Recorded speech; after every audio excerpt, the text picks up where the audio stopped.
There are words that stick in your soul like glass splinters. And what are you going to do about it, old lady? That's what my son-in-law said to me that afternoon. He said it with a twisted smile, his arms crossed, as if I were some insignificant bug he could crush with his foot. He said it after I confronted him about the bruises I saw on my daughter's arms. I didn't answer him with words. I took out my cell phone, snapped a picture, and sent it to a number. 30 minutes later, his life changed forever. And mine too.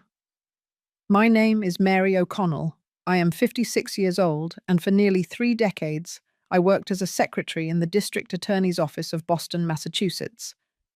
I was never anyone important. I never made the newspapers. But I knew a lot of people, I learned a lot of things, and I kept a lot of contacts. Contacts I never thought I would have to use, not until that November afternoon when my daughter, Claire, came to my house with dry tears on her cheeks and long sleeves in the middle of a warm spell. When I asked her to show me her arms and saw those dark, purple, yellowish marks, I knew the world had split in two. There are moments in a mother's life when everything you were, everything you thought you were, disappears. And only one truth remains: protect your daughter, no matter the cost. This is the story of how I did it, and how I learned that justice, sometimes, doesn't come from the courts. It comes from a mother who has nothing left to lose. Before I tell you how everything broke, I need you to know how things were when they were still whole. I need you to see my daughter Claire, as I saw her, with her honey-coloured eyes, her laugh that filled the whole house, and that childhood habit she had of dancing barefoot in the kitchen while I made breakfast. Claire was born on a Tuesday in April, under a soft rain that smelled of wet earth and lilacs. From that day on, my life had a centre, a purpose, a reason to get up every morning, even if I had to take 2 buses to get to the DA's office, even if my shoes already had holes in the soles. I was a secretary, as I told you, but I wasn't just any secretary. For 28 years, I watched files pass through my hands, prosecutors, lawyers, police detectives. I saw cases I can't talk about, names I can't say. I learned that in this country, sometimes, justice doesn't come through the front door. It comes through the window, or a midnight phone call, or someone who knows someone who knows someone. But back then, I didn't care about any of that. I just wanted to get home, take off my shoes, and watch Claire do her homework at the dining room table. She was a good student, responsible, and she dreamed of studying graphic design. She wanted to design book covers, she said. She wanted her illustrations to tell stories before anyone even opened the first page. And she did it. She graduated with honours. She got a job at a small but respectable agency. She earned enough to help me with the bills. On Sundays, we would go together to the local farmers' market in Southend.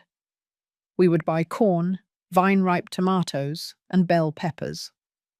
I taught her to make beef stew, the way my grandmother made it, with bone marrow, chickpeas, and that final touch of fresh cilantro. She used to say no one cooked like me. Those were my happy days. Those were the days when I still believed that love was enough to protect someone. He arrived on a Saturday in March. His name was Robert Spencer, a civil engineer, 32 years old, slicked back hair, perfect smile, crisp, ironed shirt. Claire introduced him to me at a coffee shop near the public garden. She said they had been dating for 4 months, that he was different, that he treated her well. I observed him carefully, like all mothers do, right? You look for signs, you look for cracks, you look for something that tells you, this man is not for your daughter. But I didn't see anything. Robert was polite. He paid the bill without bragging. He opened the door for Claire. He spoke about his family with respect. He said his father was a retired teacher and his mother was a homemaker, that he was the oldest of 3 siblings, that he worked for a major construction company, overseeing projects in the metro area. Everything sounded good. Everything sounded secure. Claire was radiant. I saw her laugh in a way I hadn't seen in years. I saw her look at him with those bright eyes, full of hope, and I thought, maybe he is the one. Maybe this is the person my daughter will build her life with. How was I supposed to know I was watching the beginning of a nightmare? They got married a year later. A simple wedding, in the garden of a small hall in upstate New York. Claire wore a white lace dress with long sleeves and a modest neckline. I lent her the pearl earrings that had belonged to my mother. She cried when she put them on. "Mom, I'm so happy," she whispered to me while I helped her with the veil. And I believed her, because a mother always wants to believe her daughter when she says she's happy. Robert was attentive during the party. He danced with me. He called me mother-in-law affectionately. We toasted with bourbon and ginger ale. His family was large, loud, and joyful. I felt welcomed. I felt part of something. The first few months were good. Claire and Robert rented an apartment in Chelsea. I would visit them on Sundays. I would bring beef brisket tacos with cheese, cinnamon rolls, and hot chocolate in a thermos. We would eat together. Robert would tell me about his projects. Claire would show me her new designs on the computer. Everything seemed normal. Everything seemed to be in its place. But there are things a mother starts to notice, even if she doesn't want to. Small things. Like the way Robert would interrupt Claire when she was talking. How he would change the channel without asking her if she was watching something. How he would comment on her clothes. "Are you going out like that? That dress is too tight on you. Don't you think you should cover up more?" At first, I thought it was just him being protective. Healthy jealousy. Those things that happen with young couples. But then Claire started to change. She stopped wearing dresses. She started wearing long-sleeved blouses, even in the heat of May. She stopped putting on lipstick. She stopped laughing so often.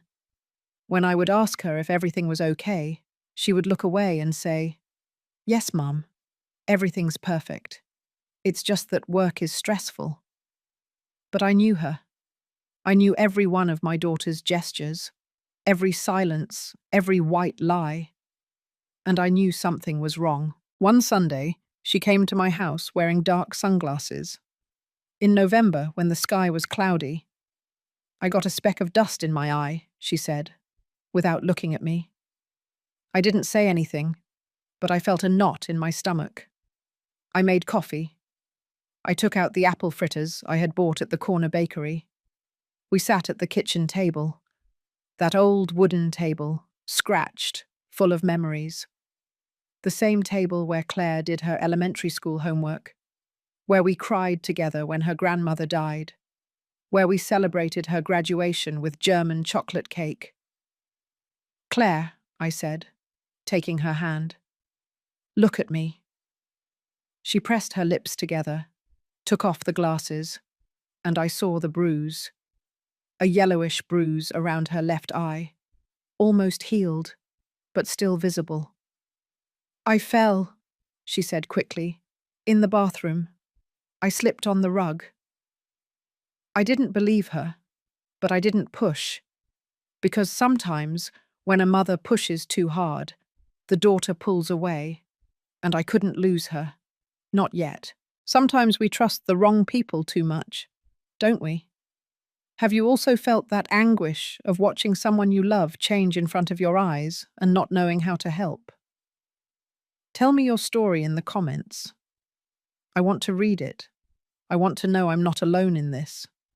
Because what came next, was worse than I ever imagined. And I would have to make a decision that would change everything. Fractures never happen all at once. They arrive slowly, like a crack in a wall that no one notices until one day, without warning, the whole house collapses. That's how it was with Claire. That's how it was with my daughter. After that Sunday of the bruised eye, 3 weeks passed without me seeing her. 3 long, heavy weeks, full of sleepless nights. I would call her. She would answer quickly. "I'm busy, Mum. I'll call you later." But she never called me. I would text her. "How are you, my love? Do you want me to bring you chicken noodle soup?" She would reply with a smiley face emoji. Thanks, Mum.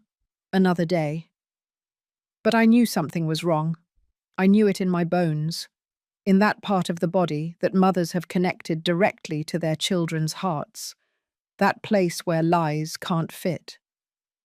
It was a Tuesday in December when I saw her again. I had left the DA's office early. I had a dentist appointment at 3 o'clock in the afternoon, but I cancelled it. Something told me I had to go look for her. Something in my chest was pulling me toward Chelsea, toward that apartment where my daughter lived with a man who seemed stranger to me every day. I rang the bell. Once. Twice. No one opened. I rang again. I insisted. Finally, I heard footsteps. The door opened just a crack. And there was Claire, with her hair pulled back in a messy ponytail, a grey sweatshirt 3 sizes too big, and swollen eyes. "Mum," she said, without opening the door completely, "it's not a good time." "Can I come in?" I asked, trying to sound casual. "It's just that Robert is about to get here and—" "Just 10 minutes, my love. Please." She hesitated. She looked behind her as if someone might be listening. Finally, she opened the door. I went in. And what I saw broke my heart. The apartment was dark, the curtains closed, even though there was still daylight outside. The living room, which had been decorated with the artwork Claire had designed, was now empty. The walls were white, bare, the sofa was messy, with a crumpled blanket, the dining table covered with dirty dishes. "Claire, what happened here?" I asked, looking around. "Nothing, Mum. It's just that I haven't had time to clean." "And your artwork? Where are your designs?" She crossed her arms. "Robert said they looked too cluttered, that it's better to have clean walls, more minimal." Minimal. That word sounded hollow to me, false. I walked closer to her. The light that came through a crack in the curtain illuminated her face. And then I saw it. A scratch on her neck. Recent. Red. "Claire," I said, my voice trembling. "What is that?" She put her hand to her neck, covering it immediately. "I scratched myself on a branch. I went to the park yesterday and—" "Don't lie to me. Mum, please." "Claire O'Connell. I'm your mother. Don't lie to me." Her eyes filled with tears, but she didn't say anything. She just shook her head, biting her lower lip like she did when she was a little girl and was trying not to cry. I took her arms, carefully with all the love I had. "Show me," I said. "What?" "Your arms. Show me." "Mum, no. Please." She closed her eyes, took a deep breath, and slowly, very slowly, pulled up the sleeves of her sweatshirt. And there they were. Bruises. Several. In different shades, some purple, recent, others yellowish, already healing. Finger marks, grip marks. From someone who had held her tightly, violently, I felt the floor open up beneath my feet. "Claire, my girl, who did this to you?" She pulled away from me. She pulled her sleeves down quickly. She turned around. "No one, Mum. I bruise easily. I've always been like that." "Don't say that to me. Don't say that to me because I know it's not true." "Mum, please go. If Robert gets here and sees you, he's going to be mad." "And what if he gets mad? I'm your mother. I have the right to visit you." "It's not that simple." "Why not? What has that man done to you?" She turned around. She looked at me with those honey-coloured eyes that now looked empty, lost. Nothing, Mum. He hasn't done anything to me. It's just that it's complicated. We're going through a rough patch. All marriages go through this. Marriages don't go through this, I said, pointing at her arms. This isn't normal, Claire. This is… Stop it, she shouted, with a force that scared me. Stop, Mum. You don't know anything. You don't know what it's like to be married. You don't know what it's like to try to keep a family together. Her words hurt me more than any physical blow, because it was true. I never got married. Claire's father abandoned us when she was 2 years old. I raised her alone, on my secretary's salary, with my tired hands, with my knees that ached from cleaning other people's floors on weekends to pay for her school. But never, never had anyone laid a hand on me, and I had sworn that my daughter wouldn't allow it either. Claire, I said, my voice breaking, you don't deserve this. No one deserves this. She let herself fall onto the sofa. She hid her face in her hands, and she began to cry. A silent, contained cry, as if she had been holding it in for months. I sat next to her. I hugged her. I felt her body tremble against mine. It's not as bad as you think, Mum, she said between sobs. Robert, he has a lot of stress at work. The construction company is having problems. They took a big project away from him. He's frustrated. But he loves me. I know he loves me. Love doesn't hurt, my girl. But it's not perfect either. You yourself told me that relationships require sacrifice. Sacrifice doesn't mean letting yourself be hurt. She lifted her head. She looked at me with those swollen red eyes. So what do you want me to do, Mum? Leave him? Come back home with you like a failure? Prove right all the people who said I got married too fast, too young?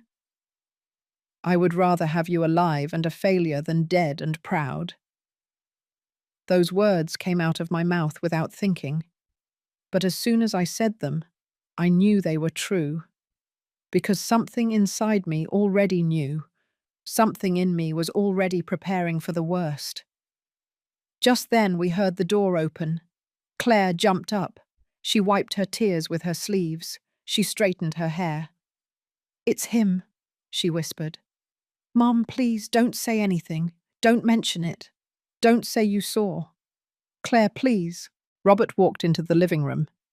He was carrying his black briefcase, his white shirt a little wrinkled, his tired face that immediately changed to surprise when he saw me.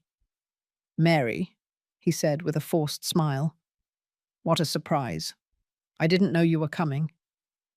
I came to see my daughter, I replied, trying to stay calm. Of course, of course. You're always welcome. He looked at Claire. Why didn't you tell me your mother was coming? It was a spur-of-the-moment thing, Claire said quickly. Were you leaving? No, no, Robert said, dropping the briefcase on the floor. Stay for dinner. Claire can make something. Right, honey? It wasn't a question. It was an order. Claire nodded. Yes, of course. I'll go prepare something. She went to the kitchen. I stood there watching Robert. He stared back at me, and in his eyes I saw something that chilled my blood. Control, coldness, warning. Sit down, Mary, he said, pointing to the sofa. I'm going to change. I'll be back in a moment. He disappeared down the hall. I stayed there, in the middle of that dark living room, my heart pounding in my ears, and I knew in that moment that my daughter was in danger. A real danger. A danger that wasn't going to disappear on its own. Dinner was uncomfortable. Claire made cheese quesadillas with Monterey Jack and peppers. I barely took a bite. Robert talked about his job, the economy, the city traffic. He talked and talked, but his eyes always returned to Claire, watching her, controlling every gesture, every word. When we finished, I said goodbye. I hugged Claire at the door. "I love you," I whispered in her ear. "No matter what, I love you." She squeezed my hand. She didn't say anything, but I felt her goodbye. It was as if she were saying farewell to me. I didn't sleep that night. I sat on my bed, cell phone in hand, looking at the screen, thinking about calling someone. But who? The police? And tell them what? That my daughter has bruises but says she fell? That her husband looks at her strangely? In this country, that's not enough. In this country, women have to be dead for someone to do something. And I wasn't going to wait for my daughter to become a statistic. As I tell you all this, I wonder where you are listening to me. Maybe in your home, in the kitchen, while you do the dishes. Maybe on the bus, on your way back from work. Maybe in your bedroom, in the middle of the night, when you can't sleep. Write the name of your city in the comments. I want to know I'm not alone. I want to know there's someone there, on the other side, who understands what it feels like to carry this weight. Because what came next, what I did next, I still wonder if it was the right thing. But there was no turning back. There is a lie we mothers tell ourselves when we see our children suffering. If I don't make noise, if I don't push, if I keep quiet, everything will get better. But it doesn't get better. It never gets better. And silence only feeds the monster. After that uncomfortable dinner at Claire's apartment, I decided I had to be more careful, more strategic. Robert already suspected that I knew something, and if I pushed too hard, if I made too much of a fuss, I could lose access to my daughter completely.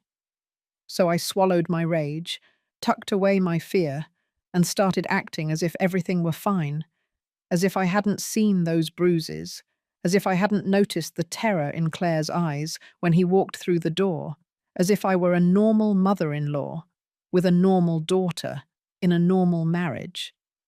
But inside, I was dying. The weeks passed. December arrived with its cold air and Christmas lights. Boston filled with colour, music, people buying presents downtown.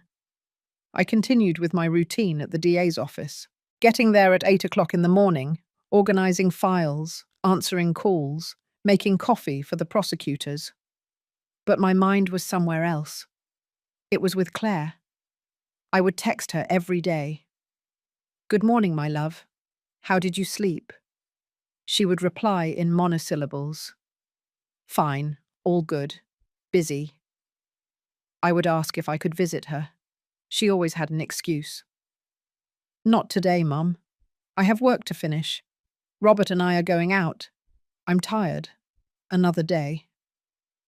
But I kept insisting, gently, without pushing too hard, because I knew that if I lost her, if she shut down completely, I wouldn't be able to help her anymore. One Saturday in mid-December, I managed to convince her to go to the market with me, alone, without Robert. We agreed to meet at 10 o'clock in the morning at the North End Market. I arrived early with my shopping bag, with my mental list of what I needed to buy. Tomatoes, onions, cilantro, and jalapenos for the salsa. Claire arrived 15 minutes late. She was wearing dark sunglasses again, even though the day was cloudy.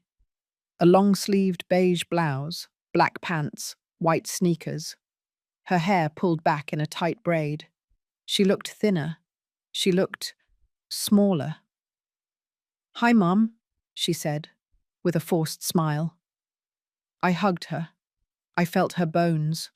I felt how fragile she was. "Did you have breakfast?" I asked her. "Yes, I had coffee." "That's not breakfast. Let's go get some breakfast burritos before we do the shopping." "I'm not hungry, Claire. Really, Mum. I'm fine." She wasn't fine. Anyone could see it. But I didn't insist. I didn't want her to leave. I didn't want to lose those 2 hours I would have with her. We walked among the market stalls. The smell of spices, fresh fruit, and barbecue filled the air. I shopped slowly, looking for excuses to stretch out the time, haggling over $1 with the lady selling collard greens, asking about the family of the man who sells cheese, stopping at every stall, even if I didn't need anything. Claire walked beside me, quiet, her hands tucked into her pockets. "How is work going?" I asked, as I selected some avocados. "Fine, same as always." "Are you still designing book covers?" "Not so much anymore. Now I do more corporate design. Logos, brochures, that kind of thing." "And do you like it?" She shrugged. "It pays well." It paid well, as if that were the only thing that mattered, as if the dream of creating illustrations that told stories had evaporated. We kept walking. We passed a flower stall. Red roses, white gladiolas, purple calla lilies. Claire stopped. She touched the petals of a rose with her fingertips. "Do you remember when you used to buy me flowers every time I got an A in school?" she said without looking at me. "Of course I remember. Yellow lilies, they were your favorite." "Yes." She barely smiled. "You used to say yellow was the color of joy." "And it is." She let go of the rose. She took off her glasses, and I saw her eyes, swollen, tired, with deep circles under them. "I don't feel joyful anymore, Mum," she whispered. Those words cut through me like a knife. We found a bench near the juice stand. We sat down. I bought 2 glasses of freshly squeezed orange juice. Claire took hers with both hands, as if she needed the warmth of the glass to hold herself up. "Claire," I said softly, "talk to me, please." She looked at the ground. "There's nothing to talk about." "Yes, there is. You're sad. You're thin. You almost never call me. And when you do, it sounds like you're scared." "I'm not scared." "Then what is wrong?" She took a deep breath. She closed her eyes. "Robert and I are going through a difficult time," she finally said. He is under a lot of pressure. His job isn't going well. He lost another project. The construction company is cutting staff. He's afraid he's going to get laid off. And that's why he hits you." The words came out of my mouth before I could stop them. Claire opened her eyes. She looked at me in a panic. "He doesn't hit me, Mum." "Claire, I saw the bruises. That was an accident. We argued. I pushed him. He held my arm very hard, but it wasn't intentional." "And the scratch on your neck?" "I scratched myself on a branch." "And the black eye from a month ago?" "I fell." Lie after lie, excuse after excuse. And the worst part was that she believed them. Or worse, she wanted to believe them. "My love," I said, taking her hand, "listen to me carefully. Nothing that is happening at Robert's job justifies him hurting you. Nothing." "But you don't understand, Mum. He's not a bad man. He's just lost, frustrated. And I don't help him. I do things that make him mad." "What things?" "I don't know. Small things, like leaving the kitchen messy, or being late getting home from the agency, or not answering the phone when he calls me. He says I'm careless, that I don't pay attention, that I do it on purpose to make him feel bad." Hearing that broke my heart, because I recognized the words. They were the words of an abuser, a manipulator, someone who convinces their victim that the violence is their own fault. "Claire, that's not true. None of that is your fault." "But what if it is?" she said, her eyes filling with tears. "What if I'm the one doing everything wrong? And what if I'm the one who needs to change?" "Don't say that. It's the truth. Robert told me. He says that if I were a better wife, If I supported him more, if I didn't question him so much, things would be different. Claire O'Connell, look at me. She looked up. You are an incredible woman. You are smart. You are talented. And you are good. And you don't deserve for anyone to treat you like you are less than that. Her lips trembled. The tears began to fall. But I love him, Mum, she whispered. Despite everything, I love him. And there it was, the most painful truth of all. She loved him, and that's why she stayed. We spent the rest of the morning at the market. I bought more things than I needed, just to have more time with her. But when noon came, Claire's phone rang. She looked at the screen. Her face changed. It's Robert, she said, her voice tight. I have to go. So soon? He said he would pick me up. He must be close by. And you can't tell him we're still together? It's just, we're supposed to go out to lunch. With his parents. I can't be late. He was supposed to take her.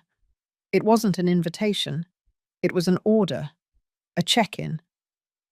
We walked toward the market exit. I was carrying the shopping bags. Claire walked fast, nervous, checking her phone every 2 seconds. When we reached the street, I saw Robert's car, a grey SUV, double parked. He was behind the wheel, waiting. Thanks for keeping me company, Mum, she said, giving me a quick kiss on the cheek. Claire, wait. But she was already gone. She got into the SUV. Robert didn't even acknowledge me. He just drove off. I stood there, on the sidewalk, with my shopping bags, watching them drive away, and I felt something I had never felt in my life. Helplessness. The following days were hell. Claire stopped answering my texts. She stopped answering my calls. When I finally managed to talk to her, she said she was very busy, that she had a lot of work, that Robert and she were going to travel to Palm Beach, Florida, for Christmas with his family. And I asked her, aren't we going to spend Christmas together? I'm sorry, Mum. We already had plans, but I'll call you on New Year's, I promise. She didn't call me. I spent Christmas alone, in my house, with a plate of turkey sandwiches that I bought at the corner deli and a mug of hot cider that got cold before I could finish it. I put on music. I watched television. I tried to distract myself. But everything reminded me of her, the table where we had eaten dinner so many times, the photograph on the wall, the one where Claire was 8 years old and smiling without teeth, the Christmas tree that we had decorated together so many Decembers. And I wondered, when did I lose everything? When did I let that man take her away from me? It was on New Year's when something inside me changed. I was alone in my house, watching the fireworks from the window, when I received a text from Claire. Happy New Year, Mum. I love you. Just that. Not a call. Not a video call. Just a text. I replied, Happy New Year, my love. When can I see you? She didn't answer. And in that moment, I understood something. I couldn't save her if she didn't want to be saved. I couldn't protect her if she had decided to protect her abuser. But I wasn't going to stand by either. Not anymore. I went back to work on January 2nd. The DA's office was quiet, still in a holiday hangover mood. I sat at my desk, surrounded by files, papers, and folders full of cases that passed through my hands without anyone knowing that I had seen them. And I started to think. I started to remember. I remembered all those years working there, all those names I had filed away, all those phone numbers I had saved, all those contacts I never thought I would use. Detectives, police officers, prosecutors, people who owed me favors, people who had known me for 20 years, people who could help me if I asked. But I didn't do it yet. I still had hope that Claire would react, that she would open her eyes, that she would find the strength to leave. I still believed that a mother's love was enough. How wrong I was. Have you ever had to keep quiet so you wouldn't lose someone you love? Have you had to swallow the words, the tears, the rage, just to keep the door open? It's one of the greatest pains there is, because you're not losing that person to death or distance. You're losing them while they are still alive, while they are still breathing a few miles from you, and you can't do anything. Not yet. Tell me in the comments if you've been through something like that. I need to know I'm not crazy, that this pain is real. Because what came next, what I saw next, forced me to make the hardest decision of my life, and it changed everything, forever. There are things a mother knows without anyone telling her, things that you feel in the air, in the silence, in the unsaid words. And I knew something terrible was about to happen. I knew it in my bones. January passed slowly, heavily like a stone on my chest. Claire still didn't call me. I kept texting her. "Good morning, my love. How are you? I miss you." She would reply with emojis, a heart, a smiley face, but never with words. And that told me everything, because my daughter was always a woman of words. Since she was a child, she was the type to write long letters, the type to leave notes on the refrigerator. "Mum, I love you. Thanks for everything." Now she only sent empty symbols, as if she had run out of words, as if she no longer had the strength to write what she felt. It was a Monday in February when I received the first sign. I was at the DA's office, organizing closed case files, when my cell phone rang. An unknown number. Normally, I don't answer calls from numbers I don't know, but something made me slide my finger and accept. "Hello?" Silence. Breathing. "Hello?" I repeated. And then I heard her voice.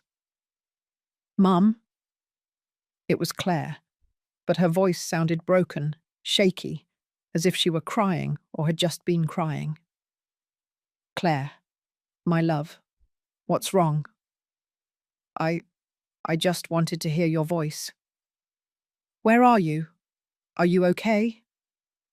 I'm at work, in the restroom. Robert doesn't know I called you." My heart stopped. "Why can't he know you called me?" Silence. "Claire, answer me. Answer. Why?" Because he gets mad when I talk to you. He says you put ideas in my head, that you make me doubt him." I felt a deep, burning rage rising in my throat. "My love, listen to me. You have to get out of there. You have to." "I can't, Mum. I can't. He checks my phone. He deletes your texts. He deletes your calls. I have to go. Someone just came into the restroom. I love you." "Claire, wait." The call ended. I stayed there, sitting at my desk, phone in hand, trembling. He checked her phone. He deleted my texts. He controlled her calls. That wasn't a difficult marriage anymore. That was a prison. I couldn't sleep that night. I lay there staring at the ceiling of my bedroom, thinking about what to do. Should I go look for her? Should I show up at her job? Should I go to their apartment and demand to see her? But I knew that if I did that, Robert would find a way to take her even further away, to move her, to change her job, to erase her from my life completely. I had to be smarter. I had to find evidence. I had to document everything. Because in this country, a mother saying, "My daughter is in danger," is not enough. In this country, you need evidence. You need irrefutable proof. And I was going to get it. The next day, I did something I never thought I would do. I asked a favor from someone at the DA's office. His name was Javier Mendez, a detective, 52 years old. He had been on the force for 25 years. I had known him since I first started working there, fresh out of high school. with my first formal job and my old shoes. Javier was always kind to me. He brought me coffee when I was late. He covered for me when I had to leave early for an emergency with Claire. He had gone to my daughter's graduation. He had helped me when my mother died, and I didn't have the money for the funeral. He was one of the few good men I knew, and I needed his help. I found him in the DA's office cafeteria, drinking a strong coffee and checking his phone. "Javier," I said, sitting down across from him, "I need to talk to you." He looked up, looked at me, and knew immediately that something was wrong. "What's up, Mary?" I didn't know where to start, so I started at the beginning. I told him everything: the bruises, the isolation, Claire's call from the bathroom, the control Robert had over her. Javier listened in silence, his brow furrowed, with that look of a detective who has seen too many horrible things in his life. When I finished, he sighed. "Mary, I understand your concern, but without a formal complaint, without Claire coming in and saying she's being assaulted, we can't do anything." "I know, but I need to know more about him, about Robert Spencer, his history, if he has any record, if anyone else has filed a complaint against him." "You want me to investigate your son-in-law?" "Yes." Javier hesitated. "Mary, that's sensitive. If he finds out—" "He won't find out, please, Javier. It's my daughter." He looked me in the eyes, saw my desperation, my fear, my determination. "Give me his full name and date of birth," he finally said. I gave them to him. He wrote everything down on his phone. "I don't promise anything, but I'll see what I find. Thank you." "Thank you, Javier." He put his hand over mine. "Be careful, Mary. If this guy is what you think he is, he's not going to let you get in his way without consequences." His words chilled my blood, but there was no turning back. 3 days passed. 3 endless days, during which I continued my routine as if nothing were wrong. I arrived at the DA's office, organized papers, answered calls, smiled when someone asked how I was, but inside I was crumbling. Finally, on Thursday afternoon, Javier looked for me. He signaled to me with his head. We walked out of the office. We walked to the parking lot. He lit a cigarette, something he only did when he was nervous. "What did you find?" I asked him. He took a long drag. He exhaled the smoke slowly. "Robert Spencer has no criminal record. He's never been arrested, never had a restraining order against him." I felt the ground open up beneath my feet. "But," Javier continued, "I made some calls. I spoke with an acquaintance who works in another DA's office in Brooklyn, New York, and I found something." "What?" "4 years ago, a woman filed a complaint for domestic violence against Robert Spencer. Her name was Danielle Osborne. They lived together. According to the file, he physically assaulted her on several occasions. She presented photos of the injuries, witness testimony from neighbors, even a medical report." My breath hitched. "And what happened to the case?" "It was closed. Danielle withdrew the complaint 2 weeks later. She said it had been a misunderstanding, that she was exaggerating, that Robert wasn't violent." "And you believe her?" Javier looked at me sadly. "No, I don't believe her. I've seen hundreds of cases like this, Mary. The woman files a complaint. The abuser pressures her, threatens her, manipulates her. She withdraws the complaint, and the cycle continues." "Do you know where that woman is now, Danielle?" "I looked, but she doesn't show up in any recent records. She changed her address, closed her social media. It's as if she disappeared." Or as if she was made to disappear, I thought. That information confirmed what I already knew in my heart. Robert wasn't a man with temper problems. He wasn't a husband frustrated by work. He was an abuser, an experienced abuser, with a pattern, with a history, and my daughter was his new victim. 2 weeks later, I received the second sign. It was a Saturday. I was at the supermarket buying groceries when I felt someone watching me. I turned around, and there, at the end of the aisle, was Claire. But she wasn't alone. Robert was with her, pushing the cart, selecting products, checking prices. Claire walked beside him, quiet, her head down, her hands tucked into the pockets of a huge jacket that seemed to swallow her. I hid behind a shelf. I didn't want them to see me. I didn't want to cause a scene. But I watched them. I saw how Robert spoke to her, how she nodded, how he made decisions about what to buy and what not to buy, how she didn't offer an opinion, didn't choose, didn't exist. She was a ghost next to her husband. When they passed close to me, I heard part of their conversation. "Why did you buy Greek yogurt?" Robert said in an annoyed tone. "You know I don't like it." "Sorry, I thought that." "You thought. You never think, Claire. That's why we always do things wrong." She lowered her head. "Sorry. Next time, ask me before you grab anything. Understood?" Yes, I had to bite my tongue to keep from screaming, from running out and hitting him right there, in front of everyone, regardless of the consequences. But I stayed still. I waited for them to move away. And when they finally disappeared into the aisles, I left the supermarket without buying anything. I arrived home. I locked myself in my bedroom. And I cried. I cried for my daughter. I cried for my helplessness. I cried because I didn't know how to get her out of there.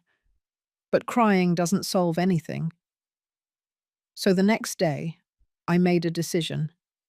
I was going to go see her, without warning, without asking permission. If Robert was there, I would have to endure it. But I needed to see my daughter. I needed to look her in the eyes. I needed to tell her she wasn't alone, that I was still there, that I would always be there. I arrived at their apartment one Sunday afternoon. I rang the bell. Once. Twice. No one opened. I rang again. I insisted. Finally, the door opened, and what I saw shattered me. Claire was there, her face swollen, her eyes red, her lips split, bleeding, fresh. "Mom," she whispered. Her voice was broken. I didn't say anything. I just hugged her. She collapsed in my arms. She cried like I hadn't seen her cry since she was a child. A deep, heartbreaking, desperate cry. "I can't do this anymore, Mum," she sobbed. "I just can't." "I know, my love, I know." I led her inside. I sat her on the sofa. I looked for ice in the refrigerator. I put it on her lip. "Where is he?" I asked. "He went out. He said he was going to buy cigarettes, but he'll be back soon." "Claire, you have to leave, now, with me. Grab your things and let's go." She shook her head. "I can't." "Yes, you can. Don't you understand, Mum? If I leave, he's going to look for me. He's going to find me. And it's going to be worse. I will protect you. You can't protect me from him. No one can." Her words broke me, because she was right. In this country, women are not protected. Restraining orders don't work. Complaints don't work. Abusers always find a way to come back. Always. But I wasn't going to give up. "Claire, look at me," I said, taking her face in my hands. "We are going to get out of this, together, but I need you to trust me. Can you do that?" She looked at me with those honey-coloured eyes full of tears. "How, Mum? How are you going to get me out of here?" I didn't have an answer. Not yet. But I knew I had to find one. I stayed with her until we heard the sound of Robert's SUV parking outside. Claire immediately panicked. "You have to go, Mum. Please." If he sees you here, I don't care. Please, please go. I didn't want to leave. I wanted to stay. I wanted to confront him. I wanted to scream everything I had been holding in for months. But I saw the terror in my daughter's eyes, and I understood that if I stayed, she would pay the consequences. It's okay, I said. I'm going, but I'll call you tomorrow, and we'll find a way to fix this. She nodded. She walked me to the door. She hugged me tight. I love you, Mum. I love you too, more than you know. I left just as Robert was getting out of the SUV. He saw me. He frowned. Mary, he said dryly, what are you doing here? I came to see my daughter. Any problem? No, no problem. But next time, call ahead. We're not always available. I didn't respond. I just got into my car and drove away. But as I drove back home, I made a decision. I wasn't going to wait anymore. I wasn't going to beg Claire to leave anymore. I was going to do what I had to do, no matter the cost. Have you ever discovered something terrible about someone you love, and you didn't know what to do with that information? Have you felt that helplessness of having the pieces of the puzzle, but not being able to put together the full picture until it's too late? It's one of the cruelest pains, because you scent the danger. You smell it in the air, but no one else sees it. And they tell you that you're exaggerating, that you're being dramatic, until the inevitable happens. Tell me if you've lived through something like that. I need to know you understand this fear, because what happened next, what I saw next, was the last straw, and it forced me to use all my resources, all my contacts, everything I had learned in 28 years working at the DA's office.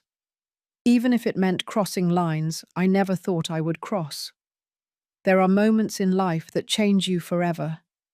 Moments when everything you thought you knew about yourself, about the world, about justice, crumbles. And you have to decide who you really are. If you're one of those who stay quiet, or one of those who take action. It was a Wednesday in March when my world finally broke. I had left the DA's office early. I had a dentist appointment at 3 o'clock in the afternoon, but I cancelled it. I couldn't stop thinking about Claire. I couldn't stop seeing her split lip, her empty gaze, her body flinching every time she heard a noise. I decided to stop by her apartment again, without calling, just to see if she was okay. Or so I told myself. The truth is, I couldn't breathe without knowing she was alive. I arrived in Chelsea around 4 o'clock in the afternoon. The sky was cloudy, threatening rain. I parked my car half a block from their building. I walked up the stairs slowly, my heart pounding in my ears. I rang the doorbell. No one answered. I rang again. I waited. Nothing. I was about to leave when I heard something. A noise, like something falling, and then a muffled scream. Claire! I didn't think. I pounded on the door with my fist. Claire, open up! It's me! Silence. Claire, open the door! More noise inside. Footsteps, something dragging. And then the door opened, not completely, just a crack. And there she was. But it wasn't my daughter. It was a ghost. A spectre, a body without a soul. Her left eye was completely closed, swollen, purple, black, blue. Her lip was split again, deeper than last time, a scratch on her cheek.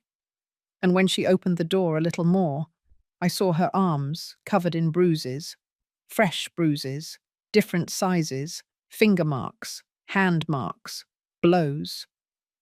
My God, I whispered. Claire began to cry, a silent cry. No sound, just falling tears. Mum, I didn't want you to see me like this. I pushed the door open. I went in. I took her in my arms carefully, as if she were made of glass, because that's how she felt. Fragile, broken, about to fall apart completely. "What did he do to you?" I asked. My voice was shaking. "What did that bastard do to you?" She didn't answer. She just held on to me and cried. I led her to the sofa. I looked for the first aid kit. I took out peroxide, cotton balls, bandages. I cleaned her wounds slowly, trying not to hurt her more. But every time I touched her skin, she flinched, as if every touch was painful. "Claire," I said softly, "tell me what happened." She closed her eyes. She took a deep breath, and she began to speak. "Last night, he came home late, drunk. I was asleep. He woke me up screaming, saying the house was dirty, that I was useless, that I was good for nothing." Her voice broke. I told him I was sorry, that I would clean in the morning, but he kept screaming, saying I always have excuses, that I'm a burden, that he regrets marrying me. The tears kept falling. And then he grabbed my arm, very hard. He pulled me out of bed. I tried to break free, and he shoved me. I fell against the wall. My face hit the doorframe. I felt the rage consume me inside. And after he went into the other room. He locked himself in. I stayed on the floor. I don't know for how long, until I could get up. I went into the bathroom. I washed my face. I saw the mirror. And she covered her face with her hands. "I don't recognize myself anymore, Mom. I don't know who I am anymore." I hugged her. I rocked her like when she was a little girl, like when she had nightmares, and I would rock her until she fell asleep. "This is over, Claire. Today. Now. You're coming home with me." "I can't." "Yes, you can. We're going to grab your things." "I can't," she shouted, pulling away. "You don't understand. He's going to find me. He always finds me." "What are you talking about?" She bit her lip. She looked at the floor. "I tried to leave before, Mum. 2 months ago.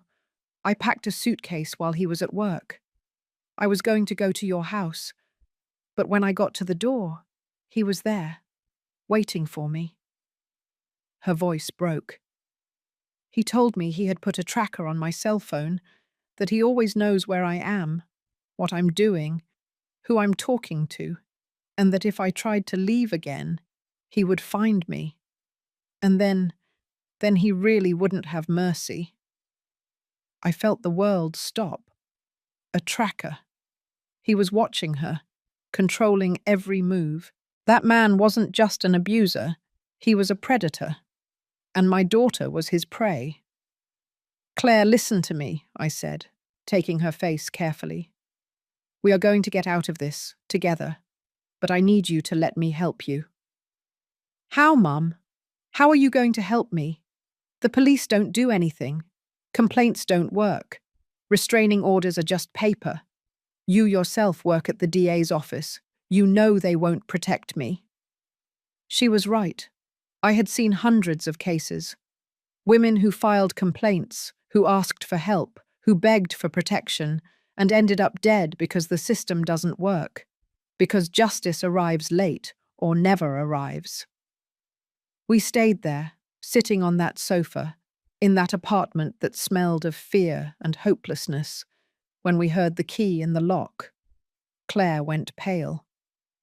"It's him," she whispered. "Mom, you have to go. Please." "I'm not leaving. Please, no!" The door opened, and there was Robert Spencer, with his wrinkled shirt, his loose tie, his gaze cold as ice. He saw both of us, Claire, crying with fresh wounds, me, standing, protecting her. And he smiled, a twisted, cruel smile full of contempt. "Mary," he said, closing the door behind him. What a surprise to see you here again.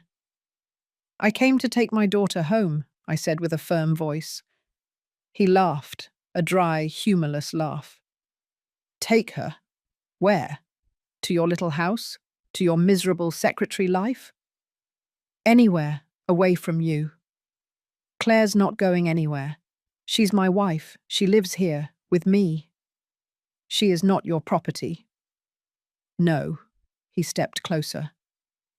I didn't back down. I stood there, planted between him and my daughter. Tell her, Claire. Tell your mother that you are my wife, that you love me, that this is just a misunderstanding. I looked at Claire. Her head was down, trembling. Claire, I said, look at me.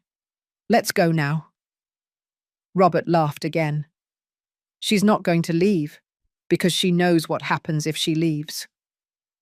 And what's going to happen? I asked, taking a step toward him. What are you going to do to her? Hit her more? Kill her? He leaned toward me. His breath smelled of alcohol and cigarettes. I don't have to do anything, Mary. She always comes back. Always. Because she needs me. Because without me, she is nothing. And in that moment, something inside me broke. All the upbringing, all the respect, all the patience broke. You are trash, I told him. A coward. A man who needs to hit a woman to feel strong. His smile disappeared. Watch what you say, old lady. Or what? Are you going to hit me too? Mum, no, Claire pleaded, but I couldn't stop myself anymore. I know you, Robert Spencer. I know your history. I know about Danielle Osborne. I know you did the same thing to her, and probably to others before. His face changed, the mask fell, and what remained was pure rage. You've been investigating me. Who do you think you are? I am Claire's mother, and I will not allow you to keep hurting her.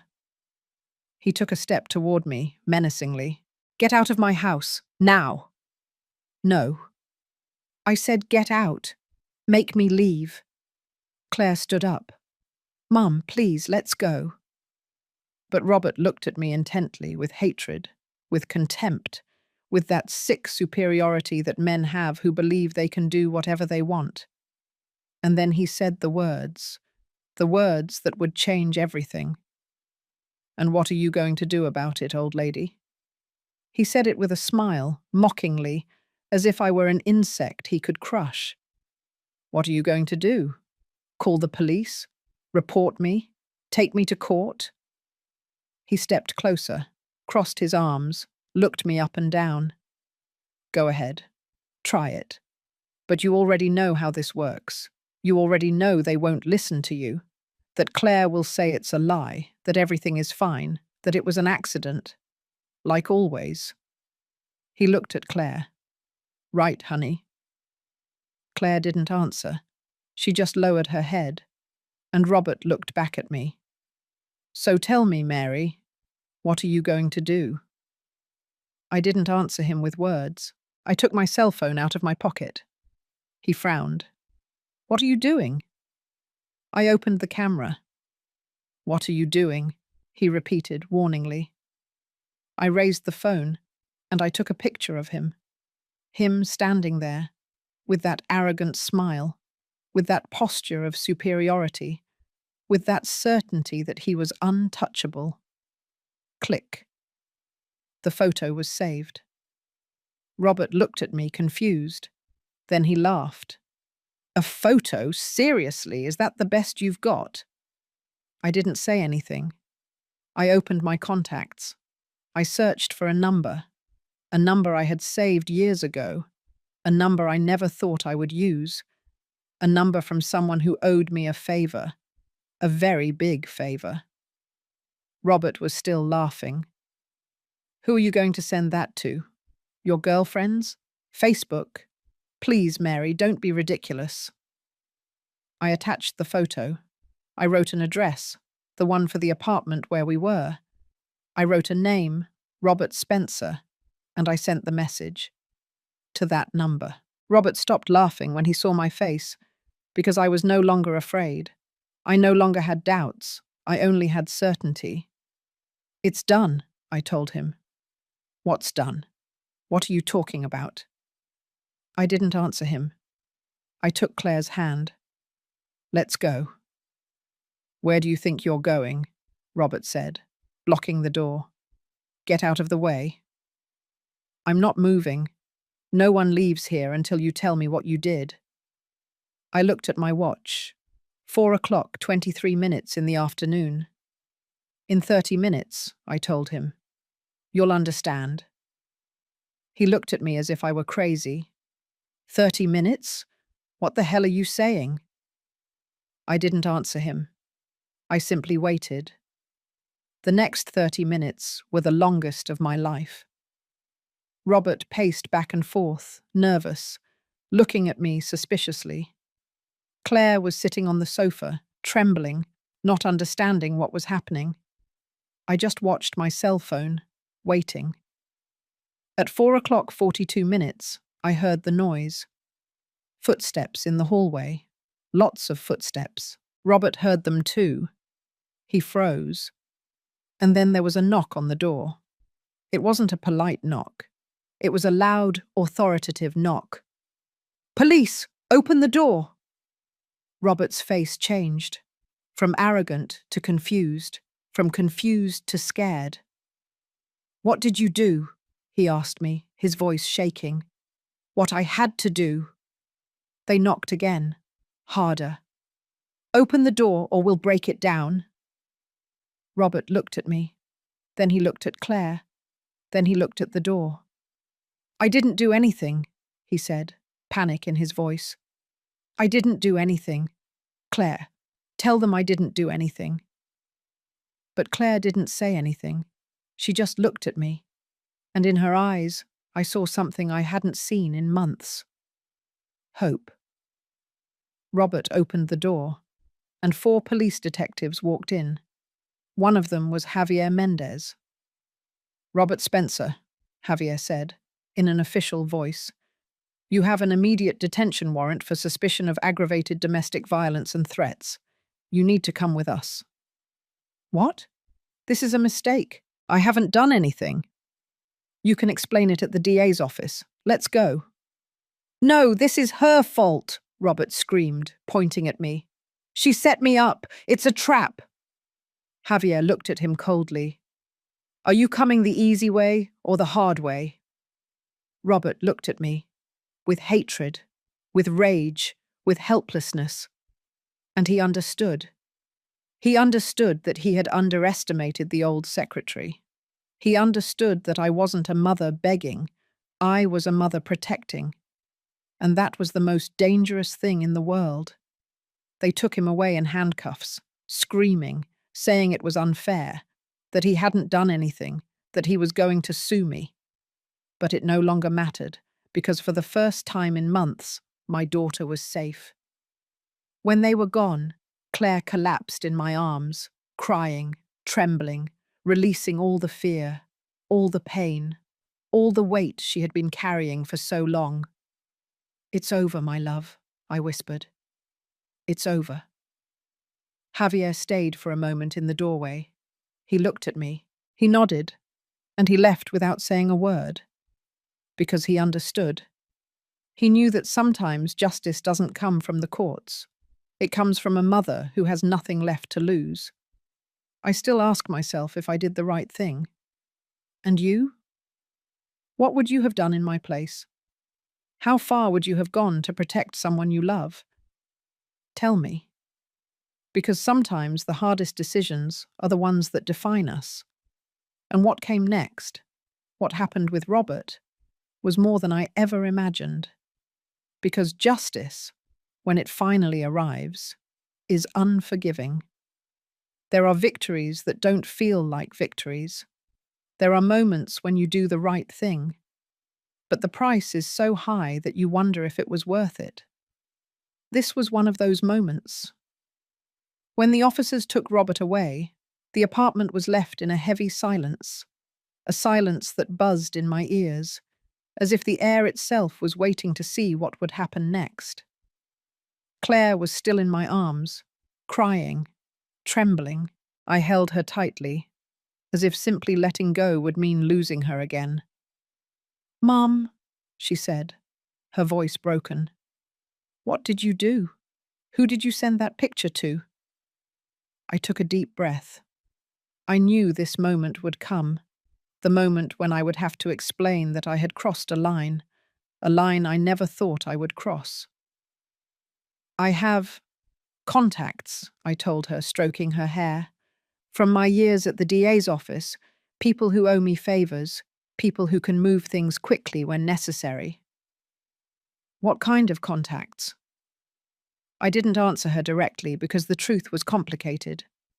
The truth was that after 28 years working at the DA's office, I knew people who operated in the shadows, people who didn't appear in organizational charts, people who solved problems when the system failed. I had sent that photo to one of them, a special prosecutor, someone who had worked high-profile cases, someone whose career I once saved by not reporting a serious error in a file that would have ended with his dismissal. He owed me a favor, and I had just collected it. "Claire, listen to me," I told her, taking her face carefully. "What I did might have consequences. For me, for you, but I couldn't stand by and watch you die little by little. I don't know yet what kind of consequences, but what I do know is that right now Robert is in custody, and that gives us time. Time for you to recover. Time for you to decide what you want to do." She wiped her tears with the back of her hand, looked around the apartment, the empty walls, the furniture that no longer felt like hers, the life she had built with a man who destroyed her. "I can't stay here," she whispered. "You don't have to stay. Let's go to my house now." "But the things don't matter right now. You matter right now." She nodded. She stood up with difficulty, as if every movement hurt, and it probably did. Not just her body, but her soul, too. We packed the essentials in an old suitcase we found in the closet. Clothes, personal documents, her computer, some photographs that still mattered to her. Photos from when she was a child, of her grandmother, of the two of us in better times. We left everything else. The furniture Robert had chosen, the dishes he had bought, the artwork he had hung after taking hers down. None of that mattered. While we packed, Claire stopped in front of the bathroom mirror. She looked at herself. She touched her swollen eye with her fingertips, her split lip, the bruises on her neck. "I don't know who this woman is," she said, her voice broken. I walked closer. I stood behind her. I put my hands on her shoulders. "She's a woman who survived, who resisted, who is here, alive, breathing. And that's all that matters." She closed her eyes. The tears began to fall again. "And now what, Mum? What's going to happen now?" "Now we are going to live, one day at a time." We left the apartment around 6 o'clock in the evening. The sky had darkened. The rain that had been threatening all day finally began to fall. Thick, heavy drops that hit the pavement hard. We got into the car. I drove in silence. Claire was in the passenger seat, looking out the window, watching the city pass by. Boston with its lights turning on one by one. People leaving work, families eating dinner in restaurants, normal life. Life that she had lost so long ago that she no longer remembered what it felt like. When we arrived at my house, I helped her out of the car. We went inside. The familiar smell of my home enveloped her. Coffee, candles, clean, safe. "Go take a shower," I told her. "I'll make some dinner." She nodded. She disappeared down the hall toward the bathroom. I heard the water running, and I stood there, in the kitchen, my hands trembling. I had saved my daughter.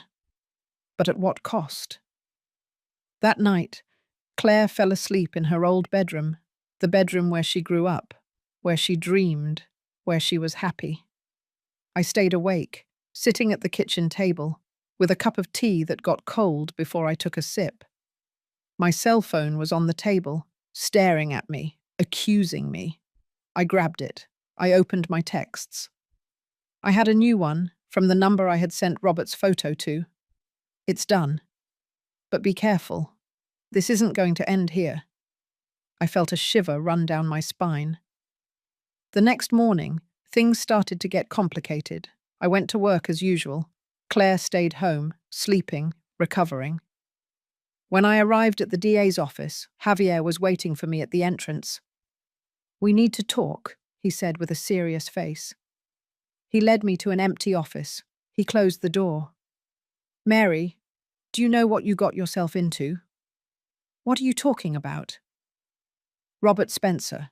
We detained him yesterday like you asked. But when we started investigating further, we found things." "What kind of things?" Javier rubbed his face. "He has connections.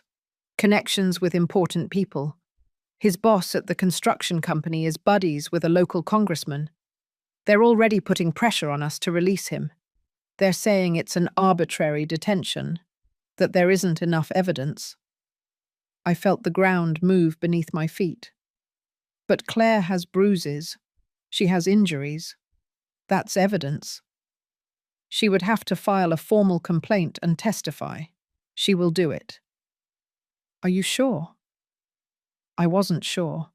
Claire was still in shock. She was still processing everything. She still loved that man, as sick as that sounded. "I'll talk to her," I said. "Do it fast, because if she doesn't file a complaint within 48 hours, we'll have to release him. And when he gets out, he's going to be furious." I arrived home at noon. I found Claire sitting on the living room sofa, watching television without really seeing it. She had a blanket over her shoulders, her hair loose, her face washed but still swollen. "Claire, we need to talk." She turned off the television. She looked at me with those tired eyes. "You need to file a formal complaint against Robert. Today." Her face changed. "A complaint?" "Yes. With photographs of your injuries. With your testimony. It's the only way we can keep him detained." "Mom, I can't." "Yes, you can." "No, I can't go to a DA's office and tell everyone everything he did to me. In front of strangers. In front of people who are going to judge me." "No one is going to judge you." "Everyone is going to judge me. They're going to ask why I stayed. Why didn't I leave earlier? Why did I put up with it for so long? And I don't have the answers, Mum. I don't know why. I just know I was trapped. And now that I'm finally out, I don't want to relive it all." I understood her fear. I understood her pain. But I also knew that if she didn't file a complaint, Robert would be released, and he would come for her. "Claire, listen to me," I said, sitting next to her. "I understand it's difficult. I understand it's painful. But if you don't do this, he's going to get out. And when he gets out, he's going to be angrier than ever. He's going to look for you. And next time—" I didn't finish the sentence, but we both knew how it ended. The next time she wouldn't survive. She covered her face with her hands. "I can't, Mum. I don't have the strength." "Then I will give you mine. We're going to go together. I'm going to be by your side the whole time. You won't be alone." She looked at me, silent tears falling. "And what if they don't believe me? What if they say I'm lying?" "You are not lying, and the injuries on your face are proof of that." She took a deep breath, closed her eyes, and finally nodded. "Okay, I'll do it." We went to the DA's office that same afternoon. We walked in through the front door. I held her hand, squeezing it, reminding her that she wasn't alone.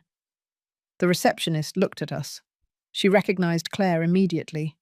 The bruises were impossible to ignore. "How can I help you?" she asked kindly. "We're here to file a complaint for domestic violence," I said. They directed us to an office. A female detective received us. She was young, no older than 30 years old. Hair pulled back, impeccable uniform, professional but compassionate gaze. "Good afternoon. My name is Detective Sofia Rodriguez. Which of you is filing the complaint?" "Me," Claire said, her voice barely audible. "All right. I'm going to need you to tell me in your own words what happened. Take your time. There's no rush." Claire began to speak, and I listened. I heard things I didn't know, details she had never told me. She talked about the first time Robert pushed her.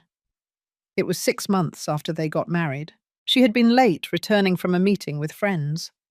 He was upset. He said she hadn't told him, that he didn't like her going out without him. They argued. He shoved her against the wall. Then he cried. He apologized. He said it would never happen again. But it happened again, over and over. She talked about the times he insulted her. Fat, ugly, useless. "No one else will ever want you. You're lucky I put up with you." She talked about the times he woke her up in the middle of the night to scream at her, to check her cell phone, to ask her who she had talked to accuse her of things she never did. She talked about the tracker on her phone, the control over her money, how he took her paycheck and only gave her enough for transportation and food. She talked about the time he locked her in the bathroom for 3 hours because she had talked to a coworker. She talked about the time he destroyed her laptop because she was working on a project and didn't pay attention to him. She talked about the last beating, the one I saw, the one that made me decide to act. And as she spoke, I cried. I cried because I hadn't been there to protect her. I cried because my daughter had suffered so much and I didn't know it. I cried because the system that is supposed to protect women had failed. Detective Rodriguez took notes on everything. She took photographs of Claire's injuries. She had a forensic medical exam done. She documented every bruise, every scratch, every mark. When we finished, it was almost 7 o'clock in the evening. "What's going to happen now?" Claire asked. "We are going to process your complaint. Mr. Robert Spencer will be formally charged. Charges will be filed against him. And depending on the judge, he may remain in pretrial detention or be released on bail with a restraining order." "How long will all this take?" "Months, maybe years. It depends on many factors." Claire broke down.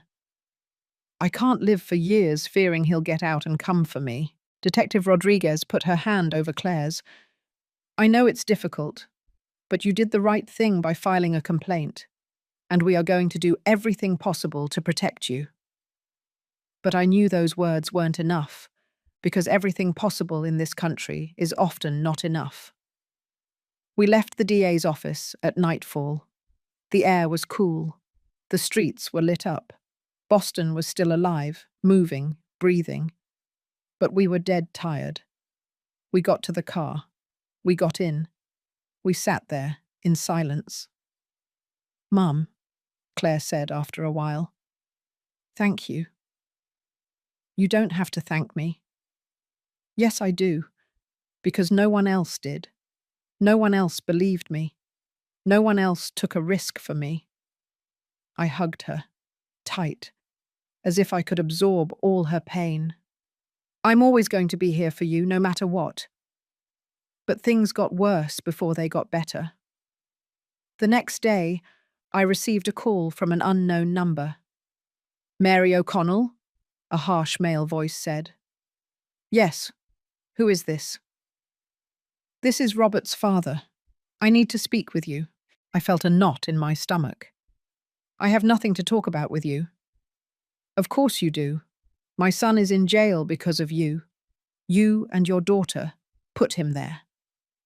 Your son is in jail because he beat my daughter, not because of me."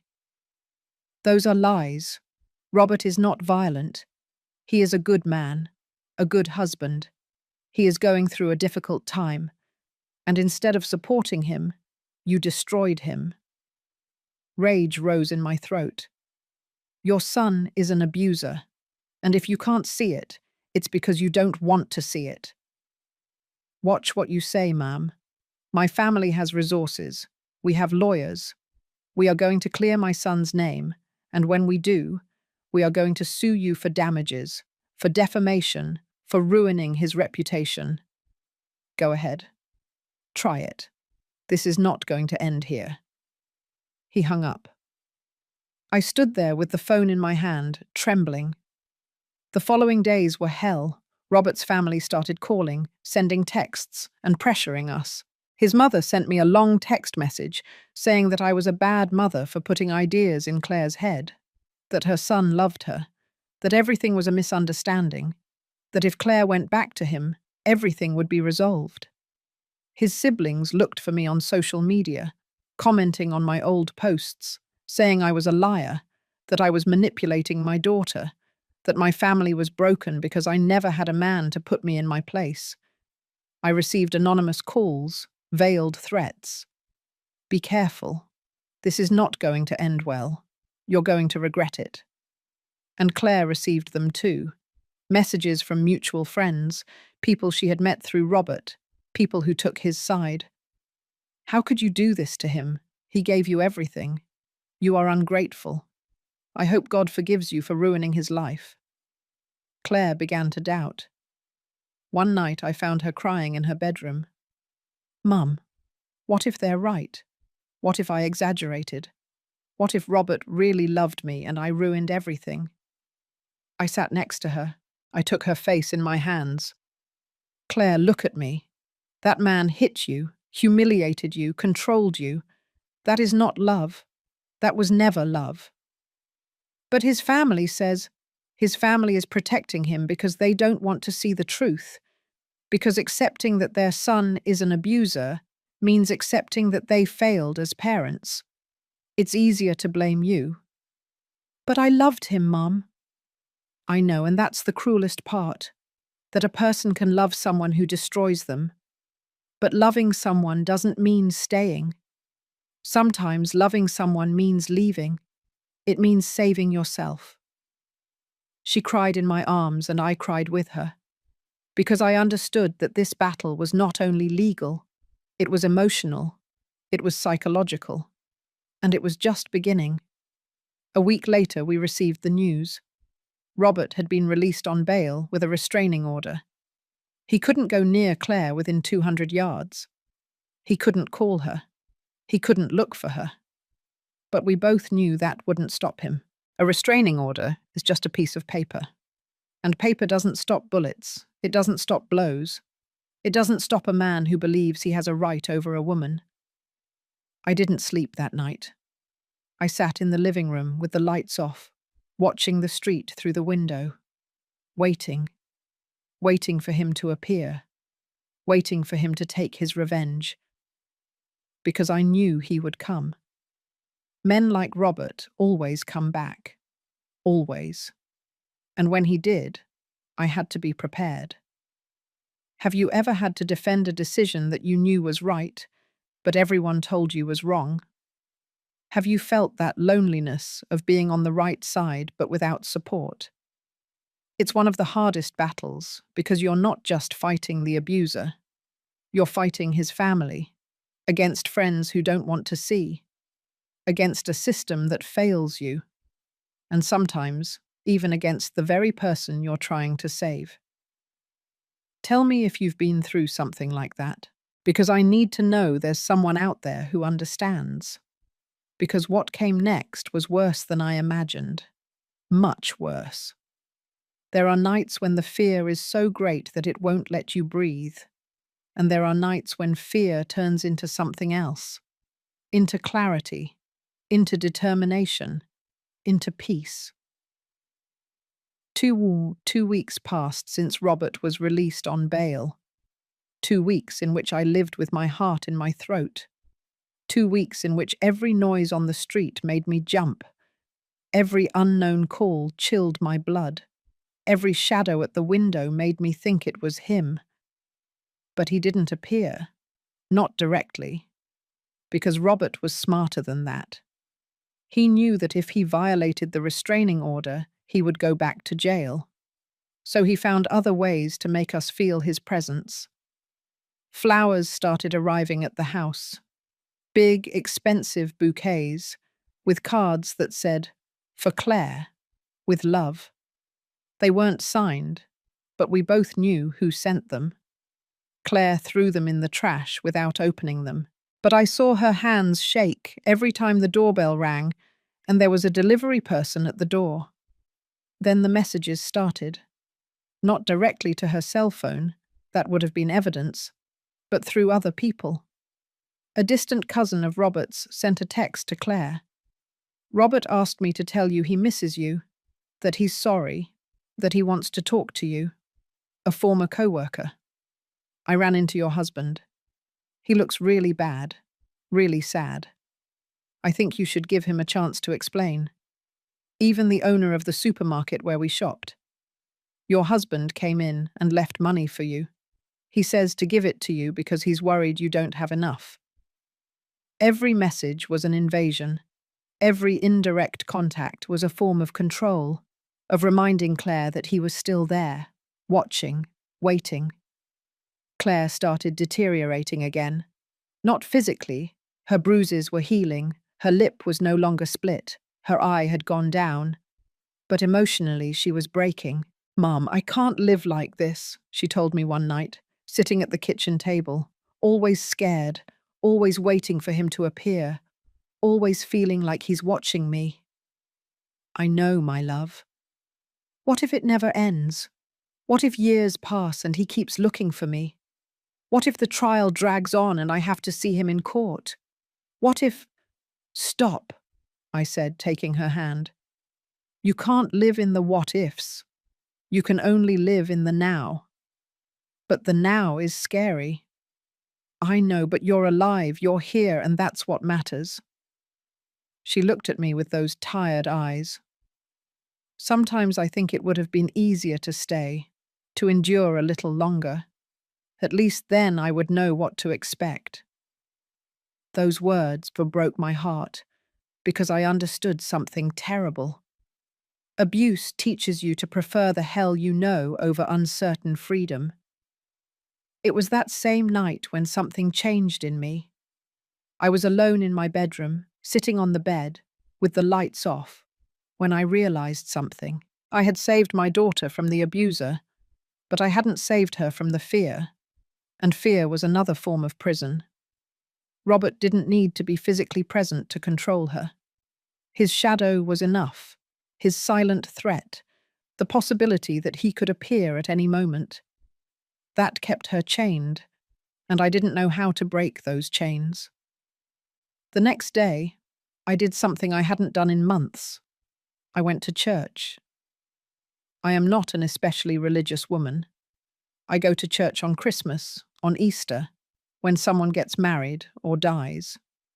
But that morning I needed a quiet place, a place where I could think, where I could find something similar to peace.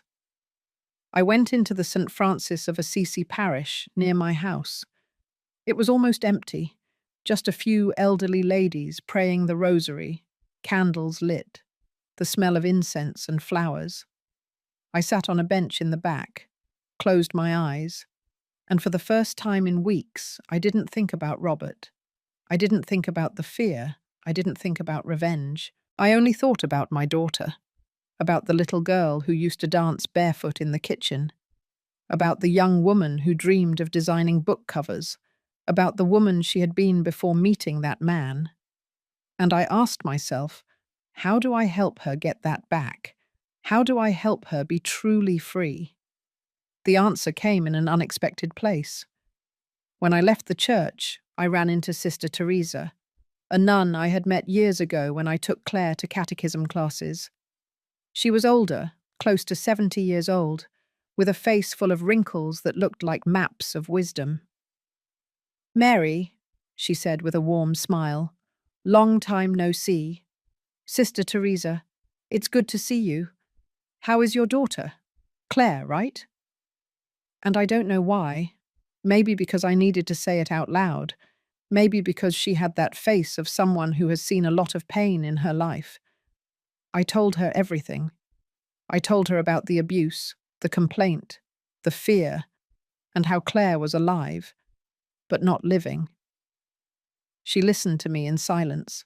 When I finished, she put her wrinkled hand over mine. Mary, there is something I learned in my 50 years of service to God. The justice of men is slow and imperfect, but the justice of life, that always comes. Men who hurt do not find peace, ever. They can escape from jail, they can escape from the courts, but they cannot escape from themselves. They cannot escape from the consequences of their actions. Life has a way of collecting its debts, always. And in the meantime, while that justice arrives, in the meantime, you do the only thing you can do: protect your daughter, help her heal, and trust that the universe, or God, or whatever you want to call it, will do what it has to do. Her words stayed with me. That afternoon, I made a decision I didn't tell anyone about, not even Claire. I called Javier. I need another favor, I told him. Mary, we've already done a lot. I can't. It's not for me. It's for my daughter. I need you to get me information on Robert. Where is he living? What is he doing? Who is he hanging out with? Why? To know what we're facing, to be prepared. He sighed. All right, give me a few days. A week later, Javier called me. I found something, he said, but you're not going to like it. Let's meet at a coffee shop far from the DA's office. He put a folder on the table. He opened it. Inside there were photographs, reports, information. Robert is living with his parents in Yonkers, New York. He left his job at the construction company. Or rather, he was fired.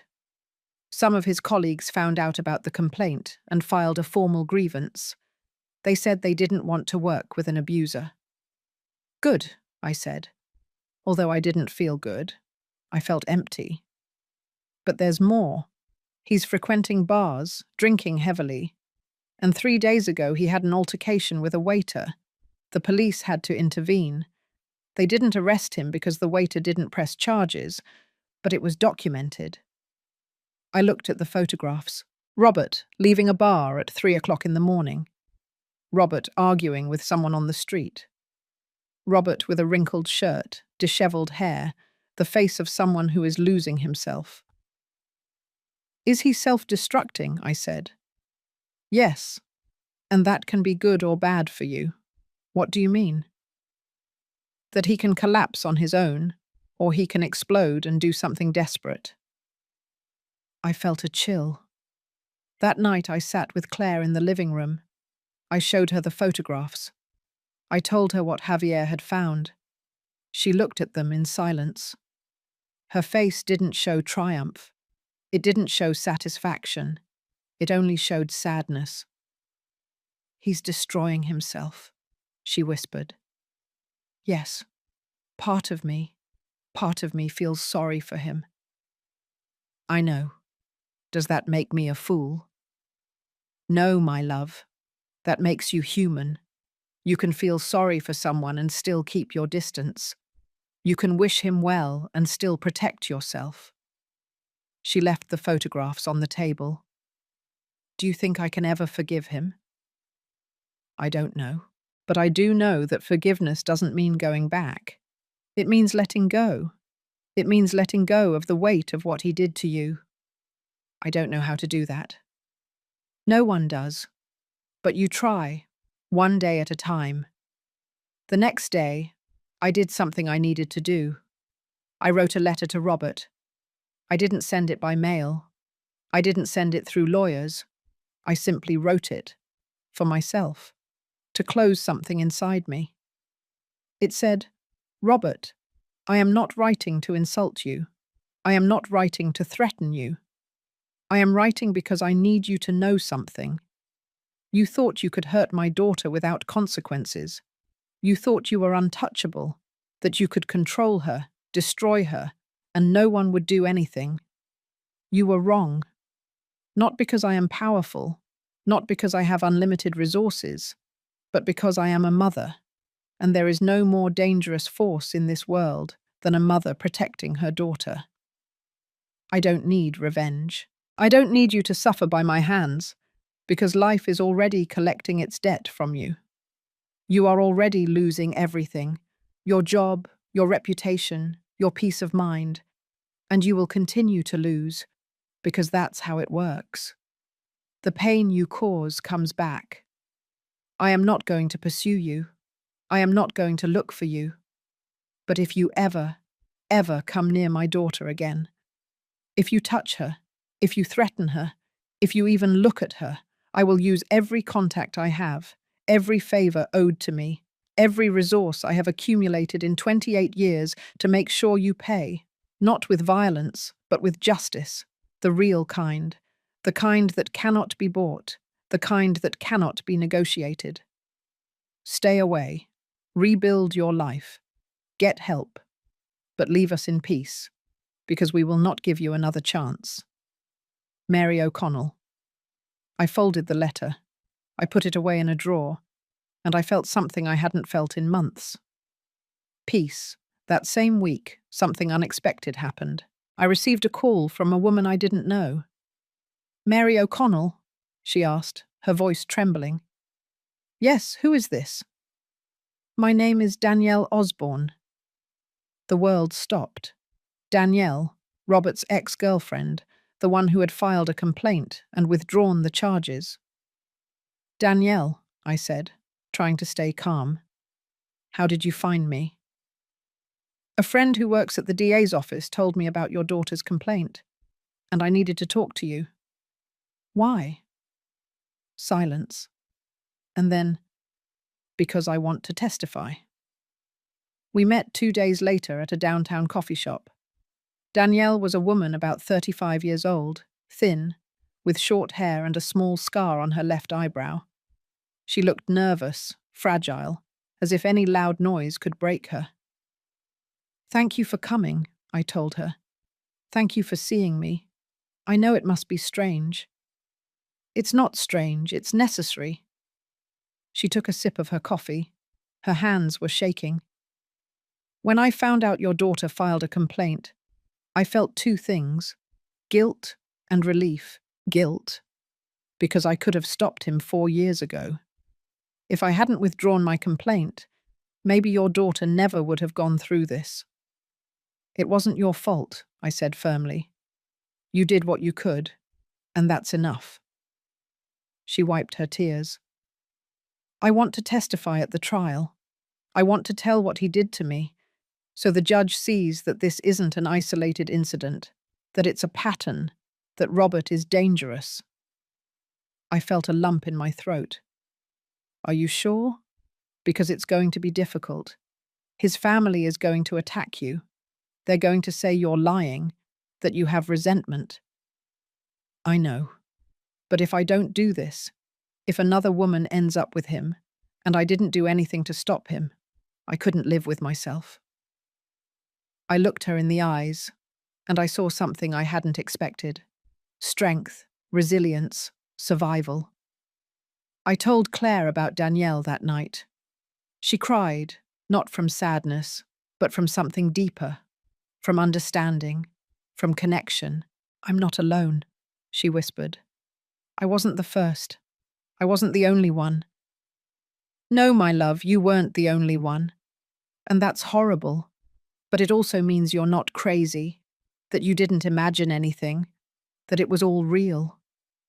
She nodded, took a deep breath, and for the first time in weeks, I saw something in her eyes that I thought I had lost. Hope.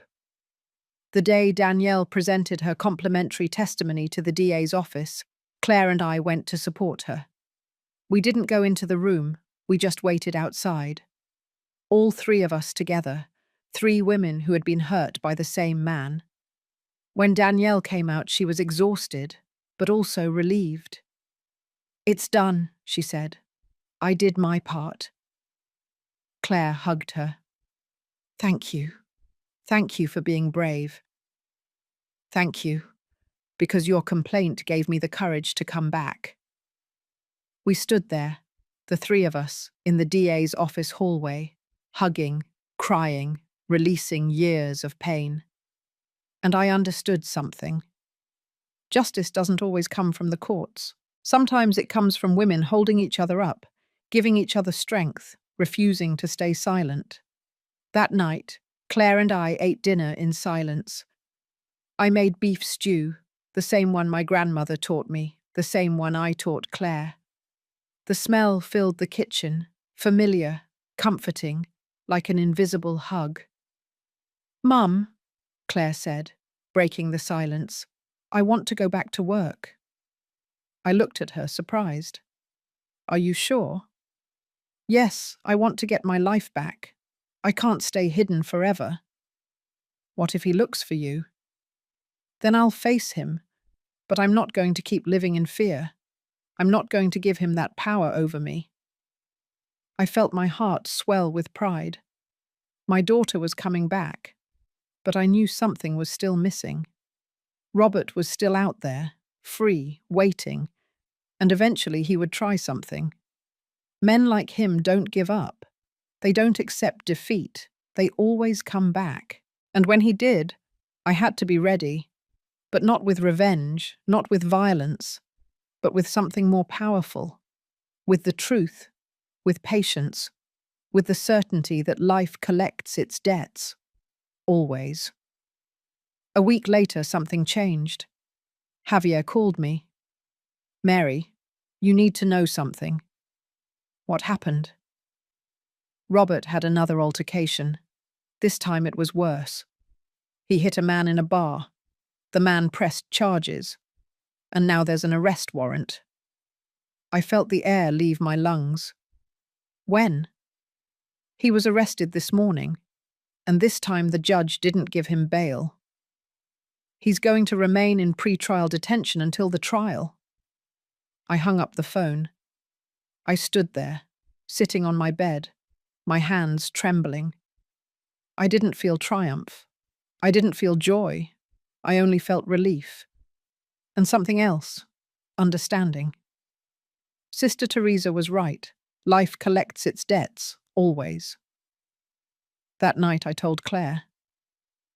She didn't say anything at first. She just looked out the window, watching the city lights, watching the world she had lost and was starting to get back. "Do you think he'll change?" she finally asked. "Do you think Robert can change in jail?" "I don't know, my love, but he's no longer our problem. It's no longer our responsibility to save him." "And what is our responsibility?" "To live, to heal, to be happy." She turned to me. She smiled. A small, shy, but real smile.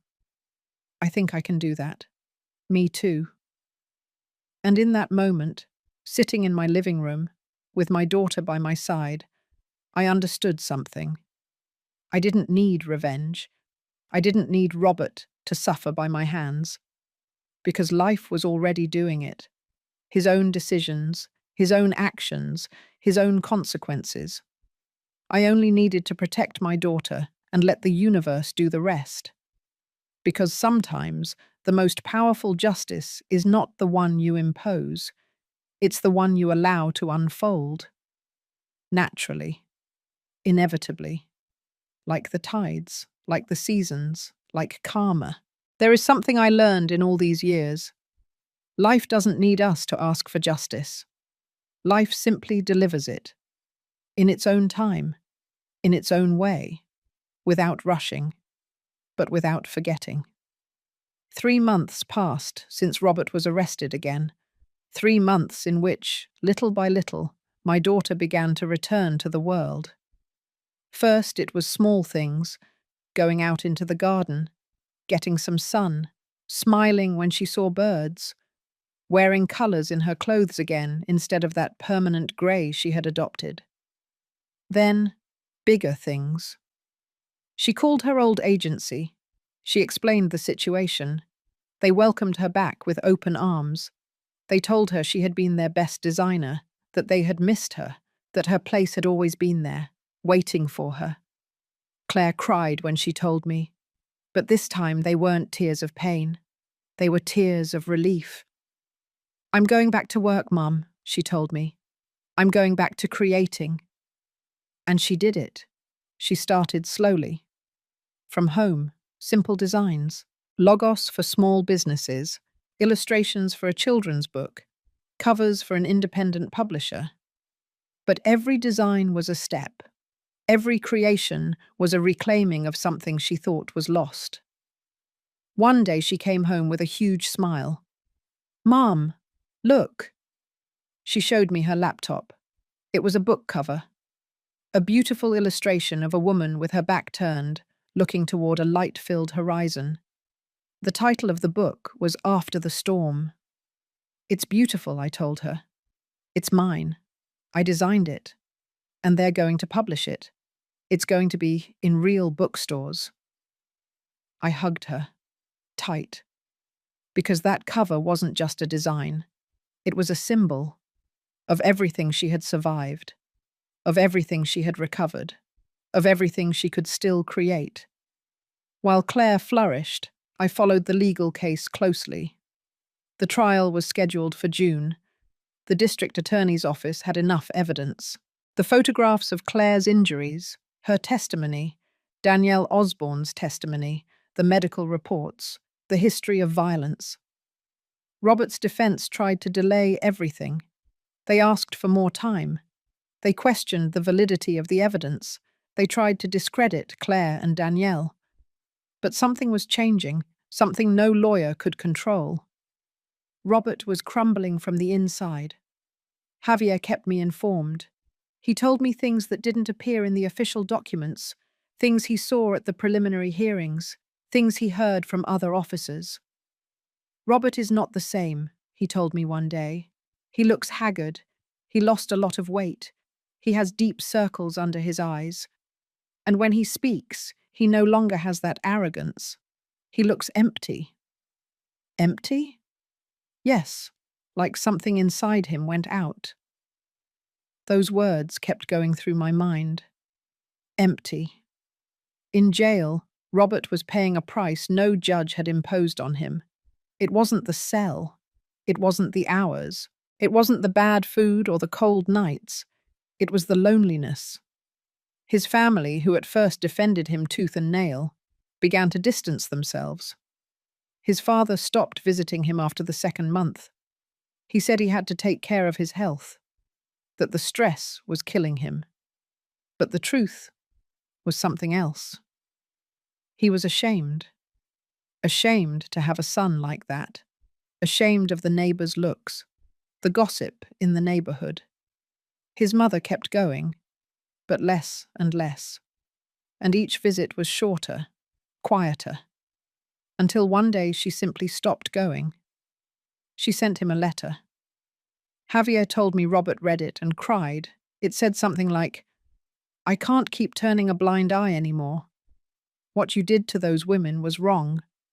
And even though you are my son, I can't keep supporting this. You need to seek help. You need to change. But I can't be there anymore watching you destroy yourself." His brothers never went to see him. Not once. His friends disappeared. The ones who used to invite him to play football, to drink beer, to watch games. None of them answered his calls from jail, and the loneliness began to devour him. In May, 1 month before the trial, there was a conciliation hearing. Robert's lawyer proposed a settlement. If Claire withdrew the complaint, Robert would agree to mandatory therapy, community service, and would maintain the permanent restraining order. The prosecutor called us to ask what we thought. Claire and I looked at each other. She took a deep breath. "I want to see him," she said.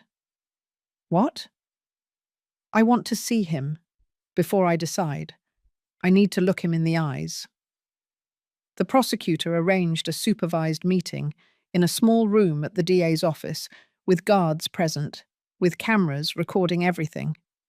I went with Claire. We sat on one side of a long table. We waited. When the door opened and Robert walked in, I barely recognized him. The man who had entered our lives with an ironed shirt, a perfect smile, and infinite arrogance no longer existed. In his place was a thin man, hunched over, with the orange prison uniform hanging off his body, long, messy hair, a grown-out beard, deep circles under his eyes, the eyes empty, exactly as Javier had described. He sat down across from us. He didn't look up immediately. When he finally did, he looked at us. First at Claire, then at me. And I saw something I hadn't expected to see. Shame, remorse, defeat. "Claire," he said in a hoarse voice, as if he hadn't spoken in days. I don't know what to say." She didn't respond. She just looked at him, firm, no longer afraid. "I know nothing I say will fix what I did. I know I hurt you, destroyed you, and I have no excuse, no justification." He paused. He took a shaky breath.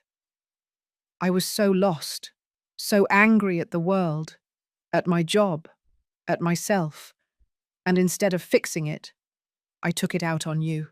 And that was unforgivable." Claire still didn't speak, but I saw that her hands, which would have been trembling before, were now still, calm. "I'm not asking you to forgive me. I don't deserve it. I'm just asking you to know that I regret it. Every day, every night in that cell, I see your face. I see what I did to you. And I wish I could go back in time." Finally, Claire spoke. "Do you know what the saddest part is, Robert?" He looked at her, waiting. "That I did forgive you. Not for you, for me. Because carrying the hatred was killing me as much as you were killing me. But forgiving you doesn't mean forgetting. It doesn't mean going back. It doesn't mean what you did was okay." He nodded. A tear fell down his cheek. "I know. And it also doesn't mean I'm going to withdraw the complaint." His face winced, but he didn't protest. He just lowered his head. "You need to pay for what you did. Not for revenge, but because it's the right thing to do. Because if you don't pay, you'll do the same thing to someone else. And I'm not going to carry that guilt." Claire stood up. I stood up with her. "I hope you find help, Robert. I hope that in that jail you find a way to become a better man. Not for me, but for you. Because as you are now, you are dead inside." And we walked out of the room. When the door closed behind us, Claire collapsed in my arms. But it wasn't the crying from before. It wasn't the crying of the victim. It was the crying of someone who had just closed a chapter, of someone who had just freed herself from the last chain. "It's over, Mum," she whispered. "It's really over." The trial was in June, as scheduled. Claire testified, with a firm voice, without breaking. She told everything, every blow, every insult, every humiliation. Danielle also testified. Her voice trembled, but she didn't stop. She talked about her experience, how Robert had manipulated, controlled, and hurt her. The defense lawyers tried to discredit them, but they couldn't. Because the evidence was overwhelming. Because two women, at two different times, had lived exactly the same thing. And because the judge, a 50-year-old woman with a stern look, was not willing to let this go. The verdict came 3 weeks later. Guilty. Aggravated domestic violence, threats, coercive control, 8 years in prison, with no possibility of sentence reduction for good behavior until serving at least 5 years. Permanent restraining order upon release, mandatory psychological therapy. When the judge read the sentence, Claire didn't cry, didn't scream, didn't celebrate. She just closed her eyes, took a deep breath, and squeezed my hand. I looked at Robert. He was standing, handcuffed, his head down. When they led him out of the room, he turned one last time, looked at us, and in his eyes, I saw something that confirmed what I already knew. He wasn't a monster. He was a broken man who had broken others. And now, finally, he was paying. We left the courtroom into the daylight. The sun was shining. The streets of Boston were alive. People walking, children playing, street vendors selling shaved ice and boiled corn on the cob. Life. Pure life. Claire breathed the fresh air, raised her face to the sun, and smiled. "Mom," she said, "I'm hungry." I laughed, for the first time in months. I truly laughed. "What do you want to eat?" "Barbecue, with freshly made tortillas, and a really cold iced tea." "Then let's go." And we went. We ate at a small restaurant near the downtown crossing market. We ordered barbecue, tortillas, onion, cilantro, lime. Claire ate with appetite. She ate like I hadn't seen her eat in a year. And while we ate, we talked. Not about Robert, not about the trial, not about the pain. We talked about her work, about her new projects, about the places she wanted to visit, about the dreams she wanted to get back. We talked about life, the life she could now live, without fear, without chains, free. 3 months after the trial, Claire moved out. Not far. Just to a small apartment a few streets from my house. A place just for her, with large windows that let in the light, with white walls where she could hang her own designs. When I went to help her unpack, I found something in one of the boxes. It was the photograph I had taken of Robert that day, the one I sent to get him arrested. "Why did you save this?" I asked her. She looked at it. "To remember." "Remember what?" "That I survived, that you saved me, and that I will never again allow anyone to take my light." She put the photograph in an envelope. She sealed it, and she put it in the bottom of a drawer. It stays there, as part of the past, but it no longer has power over me. A year later, I received news. Javier called me. "Mary, I thought you would want to know something. What happened?" "Robert is in therapy in jail. Therapy for abusers. They say he's cooperating, that he's working on his problems." And nothing. I just wanted you to know. I don't know if he'll change. I don't know if he's really sorry or just playing the game to get out earlier. But at least, he's in therapy. I thanked him for the information, but it didn't affect me, because Robert was no longer my problem. He was no longer Claire's problem. He was his own problem, and what he did with his life was in his own hands. We had already moved on. 2 years after the trial, something beautiful happened. Claire met someone. I'm not going to lie to you. When she told me, I felt fear. I felt panic. I wanted to scream, "No, not again." But I kept quiet. I took a breath and listened. His name was Daniel. He worked at an independent bookstore. He liked to read poetry. He played the guitar. He was calm, kind, respectful. "Mum, he's not like Robert," Claire told me. "He listens to me. He respects me. He never pressures me. And when I told him everything I went through, he cried. He cried because it hurt him to know that someone had hurt me like that." I met Daniel a few weeks later. He was exactly as she described him. When he said goodbye to us, he kissed Claire on the cheek, softly, respectfully, and he said, "Thanks for dinner. I loved meeting your mum." When he was gone, Claire looked at me. "What do you think?" I think he's a good man. Just that? I think you deserve someone who treats you like that, with respect, with affection, without fear. She smiled. I think so too. 3 years after the trial, something else happened. I received a letter. It had no return address, but I recognized the handwriting. It was from Robert's mother. It said, Mary, I don't know if you'll read this. I don't know if you hate me. I wouldn't blame you if you did. I want you to know that I am very sorry for what my son did to your daughter. I regret having been blind. I regret having defended the indefensible. Robert is in therapy.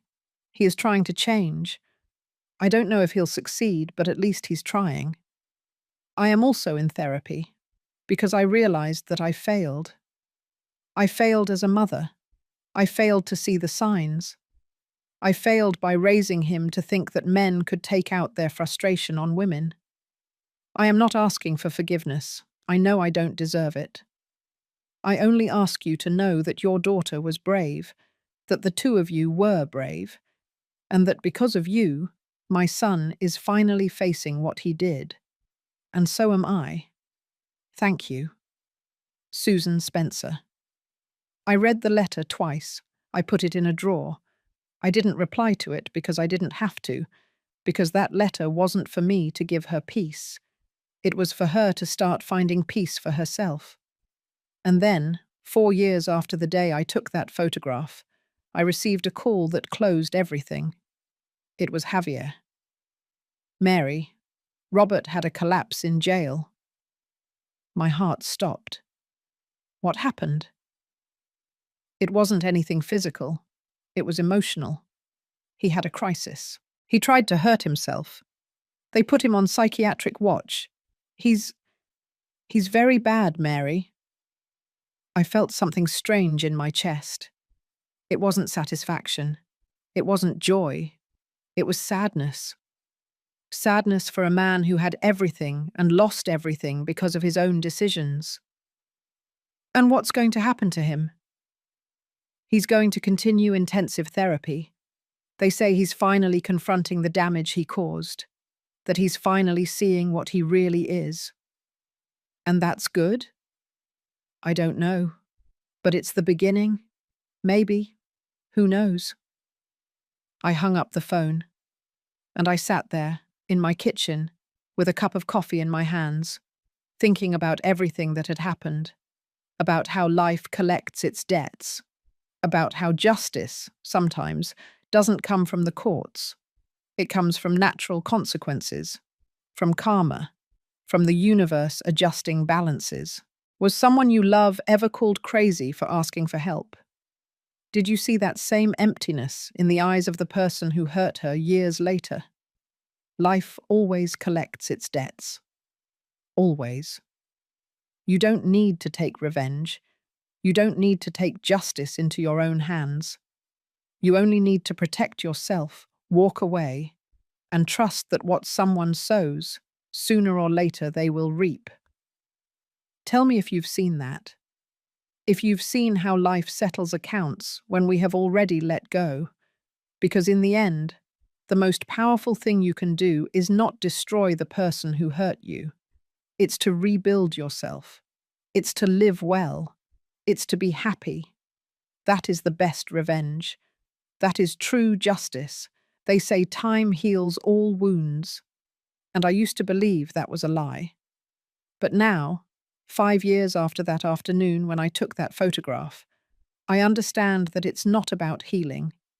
It's about learning to live with the scars, about turning pain into wisdom, about transforming darkness into light.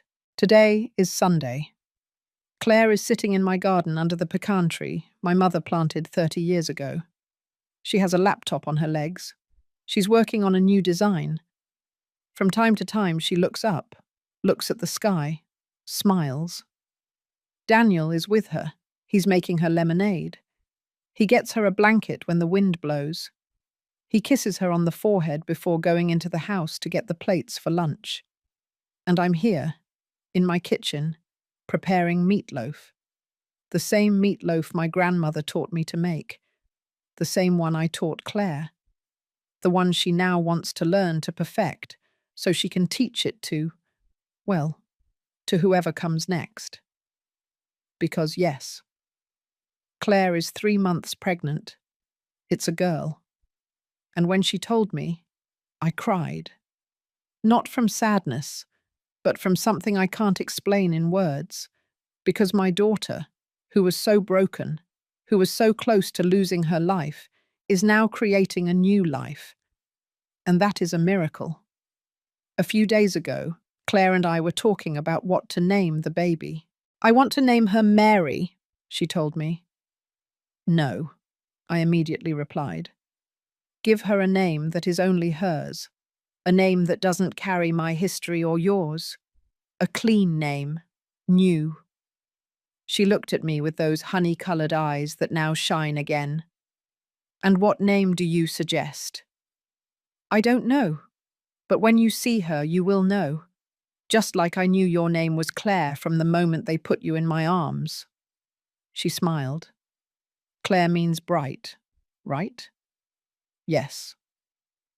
Well, then my daughter is going to have a name that means free, because that's what I want her to be. Free. Always. And in that moment, I knew that my daughter was no longer a victim. She was a survivor. She was a warrior. She was a mother. People sometimes ask me how I did it, how I found the strength to act, how I had the courage to use my contacts, how I didn't break when everything seemed impossible. And the truth is simple. I had no choice. When you love someone, when you really love someone, no fear is greater than that love. When I saw my daughter destroyed, when I saw her life slipping through my fingers, something inside me ignited. It wasn't bravery. It was instinct. It was survival. It was that ancestral power that every mother has, to protect her young, no matter the cost. But I also learned something important in this process. I learned that saving someone doesn't mean carrying their life. For a long time, after everything happened, I felt like I had to be constantly vigilant, always alert, always taking care of Claire, as if she were a small child who could break at any moment. And that was hurting both of us. Because she needed space to heal. She needed to make her own mistakes. She needed to learn to trust herself again. And I needed to understand that my job wasn't to control her. It was to love her, to be present, and to let her fly. There is a conversation Claire and I had 1 year ago that I will never forget. We were having dinner, alone. She was already living in her apartment, but she came to visit me every week. "Mum," she said suddenly, "I never really thanked you for what you did." "You don't have to thank me." "Yes, I do, because you risked everything. Your job, your reputation, your contacts, for me. I would do it 1,000 times again." She wiped her tears. "I know you would, but I want you to know that it wasn't in vain, that everything we suffered, everything we went through was worth it. Because now I am free, and not just free from Robert, truly free, free from the shame, the fear, the guilt. You don't feel guilty anymore." "Sometimes I do. There are still days when I wonder why I stayed so long. Why didn't I see the signs? Why did I believe his lies?" "That's normal." "I know. But now when those thoughts come, I let them go. I no longer cling to them. I understand that I did the best I could with what I knew at the time, and that is enough." Those words filled me with peace, because they meant that my daughter had finally forgiven herself. And Robert is still in jail. He has 3 years left on his sentence. I don't know what will happen when he gets out. I don't know if he really changed. I don't know if the therapy worked or if he just learned to say what they wanted to hear. But that no longer matters to me, because Robert no longer has power over us. He is just a man in a cell, a man who lost everything, a man who is paying for his decisions. And we are living, truly living. 6 months ago, something unexpected happened. A young woman looked for me on social media. Her name was Brenda. She was 26 years old. She sent me a private message. Ms. Mary, I don't know if you remember me. I worked at the DA's office as an intern a few years ago. I heard your story, the story of how you saved your daughter. And I need to talk to you, please. I gave her my number. She called me that same night, and she told me her story. Her boyfriend was hitting her. He was controlling her. He checked her cell phone. He took her money. He threatened to kill her if she left him. I don't know what to do, she told me, crying. I'm scared. I have nowhere to go. My family lives in another state. My friends don't believe me. They say I'm exaggerating, that he loves me, that he's just stressed. And in that moment, I understood why everything had happened, why I had suffered, why I had fought, why I had documented everything. It wasn't just to save Claire. It was to be able to help others. I gave Brenda the contact numbers I had. I explained step by step how to file a complaint. I told her where she could find temporary shelter. I gave her the names of lawyers specializing in gender violence. And above all, I told her something that no one had told me when I was in the middle of the storm. You are not crazy. You are not exaggerating. What is happening to you is real. It is serious. And you deserve help. She cried. Thank you. Thank you for believing me. I will always believe you. Brenda filed her complaint 2 weeks later. Her ex-boyfriend was arrested. She got a restraining order. She moved to a temporary shelter. She started therapy. And 1 month ago, she sent me a photo. It was a photo of her smiling in her new apartment. Small, simple, but hers. The message said, "Thanks for giving me the courage, for showing me that you can get out, that you can survive." And I replied, "It wasn't me. It was you. I just reminded you how strong you already were." Since then, I've received more messages from women who read about Claire's case in the news, from women who heard the story through someone else, from women who simply needed to know that they weren't alone. And I realized something. My story, our story, is not just ours. It is the story of all the women who have suffered in silence. It is the story of all the mothers who have seen their daughters destroy themselves and don't know how to help. It is the story of all those who are afraid to file a complaint because they think the system won't protect them. And maybe it won't protect them. Maybe the system will fail. But that doesn't mean we shouldn't try. Because every complaint, every testimony, every woman who raises her voice is a crack in the wall. And when there are enough cracks, the wall collapses. Claire and I sometimes talk about writing a book, telling our complete story, uncensored, without fear, so that other women know they are not alone, so that other mothers know what to do when they see the signs. We haven't done it yet. Maybe someday. But in the meantime, we tell our story in other ways. In conversations, in messages, over coffee with women who need to hear that, yes, you can do it. Because sometimes the only thing someone needs to take the first step is to know that someone else did it before and survived and is well and is happy. Today, as I prepare this meatloaf, as I listen to Claire and Daniel's laughter in the garden, as I think about the granddaughter who is on the way, I realize something. I didn't lose 5 years of my life fighting this battle. I gained a daughter. I gained peace. I gained wisdom.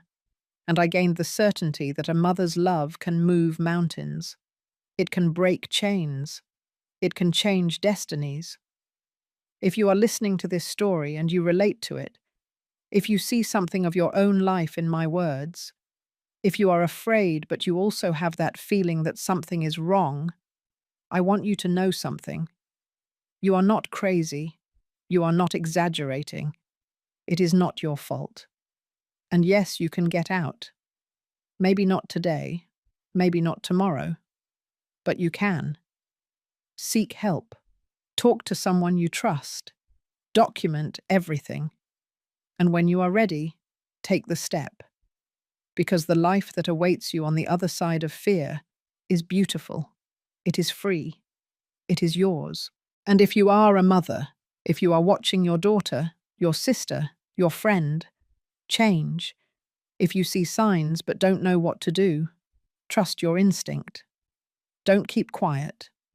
Don't let shame or what people will say stop you. Because at the end of the day, the only thing that matters is that the person you love is alive and free and safe. Everything else is fixed with time. Claire just came into the kitchen. She's here to help me chop cilantro. It smells delicious, Mum, she says. Thanks, my love. It's almost ready. She stands beside me. We chop in silence. That comfortable silence that only exists between mothers and daughters who have survived storms together. Mum, she says after a while, when my daughter grows up and asks about you, about her grandmother, what do you want me to tell her? I stop. I think. Tell her that her grandmother wasn't perfect, that she made mistakes, that she was afraid, but that when she had to choose between keeping quiet or protecting you, she chose to protect you. Always. Claire smiles. She hugs me around the waist. I'm going to tell her that. And I'm also going to tell her that thanks to you, she will grow up in a world where her mum knows what true love is and what it is not. We go out to the garden with the food. We set the table under the pecan tree. Daniel helps serve. Claire brings the warm tortillas wrapped in a cloth napkin. We sit down, the three of us. Soon we will be 4, and we toast, with iced tea, with lemonade, with the simple and beautiful life we built after the storm. To strong women, Daniel says. To those who survive, Claire says. To those who protect, I say, and we clink our glasses. Before we eat, Claire takes out her cell phone. Mum, I want to show you something. She shows me the screen. It's the design for a new book cover. The title, the photograph that changed everything. What is this? I ask. It's the book I'm going to illustrate. It's the story of a mother who saves her daughter from a violent marriage. It's not our story exactly, but it's very similar. I look at the design. It's beautiful. A woman with her back turned, holding a cell phone, and on the cell phone screen, a bright light. It's perfect, I tell her. It is, because it's real, because it happened and because it matters. We eat slowly, savoring every bite, every conversation, every laugh. And I realize that this is true justice, not Robert in a jail, not the judge's sentence, but this. My daughter, alive, happy, free, creating a family, creating art, creating a future. That is the victory. That is the most powerful revenge, to live well, to love well, to be happy. When the afternoon ends and they leave, I stay alone in my kitchen.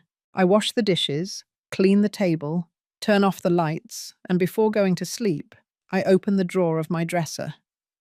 There it is, the photograph of Robert, the one I took 5 years ago, the one I sent to that number, the one that changed everything.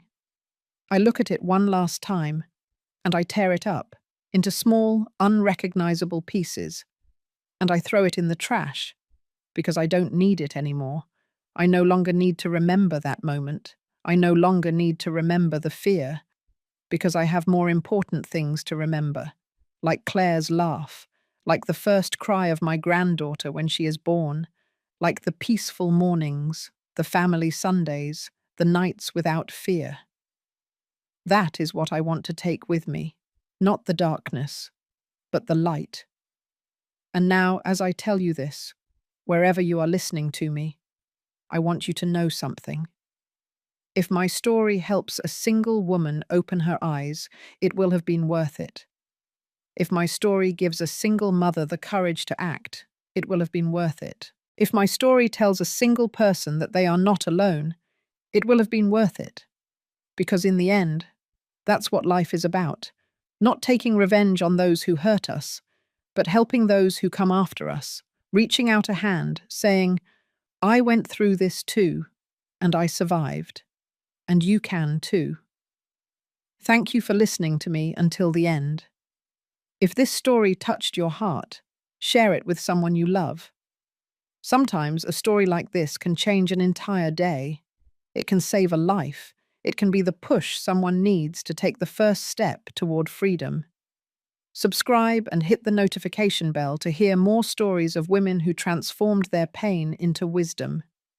Every day, a woman, a life lesson, and remember, life always collects its debts. You don't need to take revenge, you just need to protect yourself, love yourself, and trust that the universe will deliver justice, because it always does. Always. May God bless you, and until next time.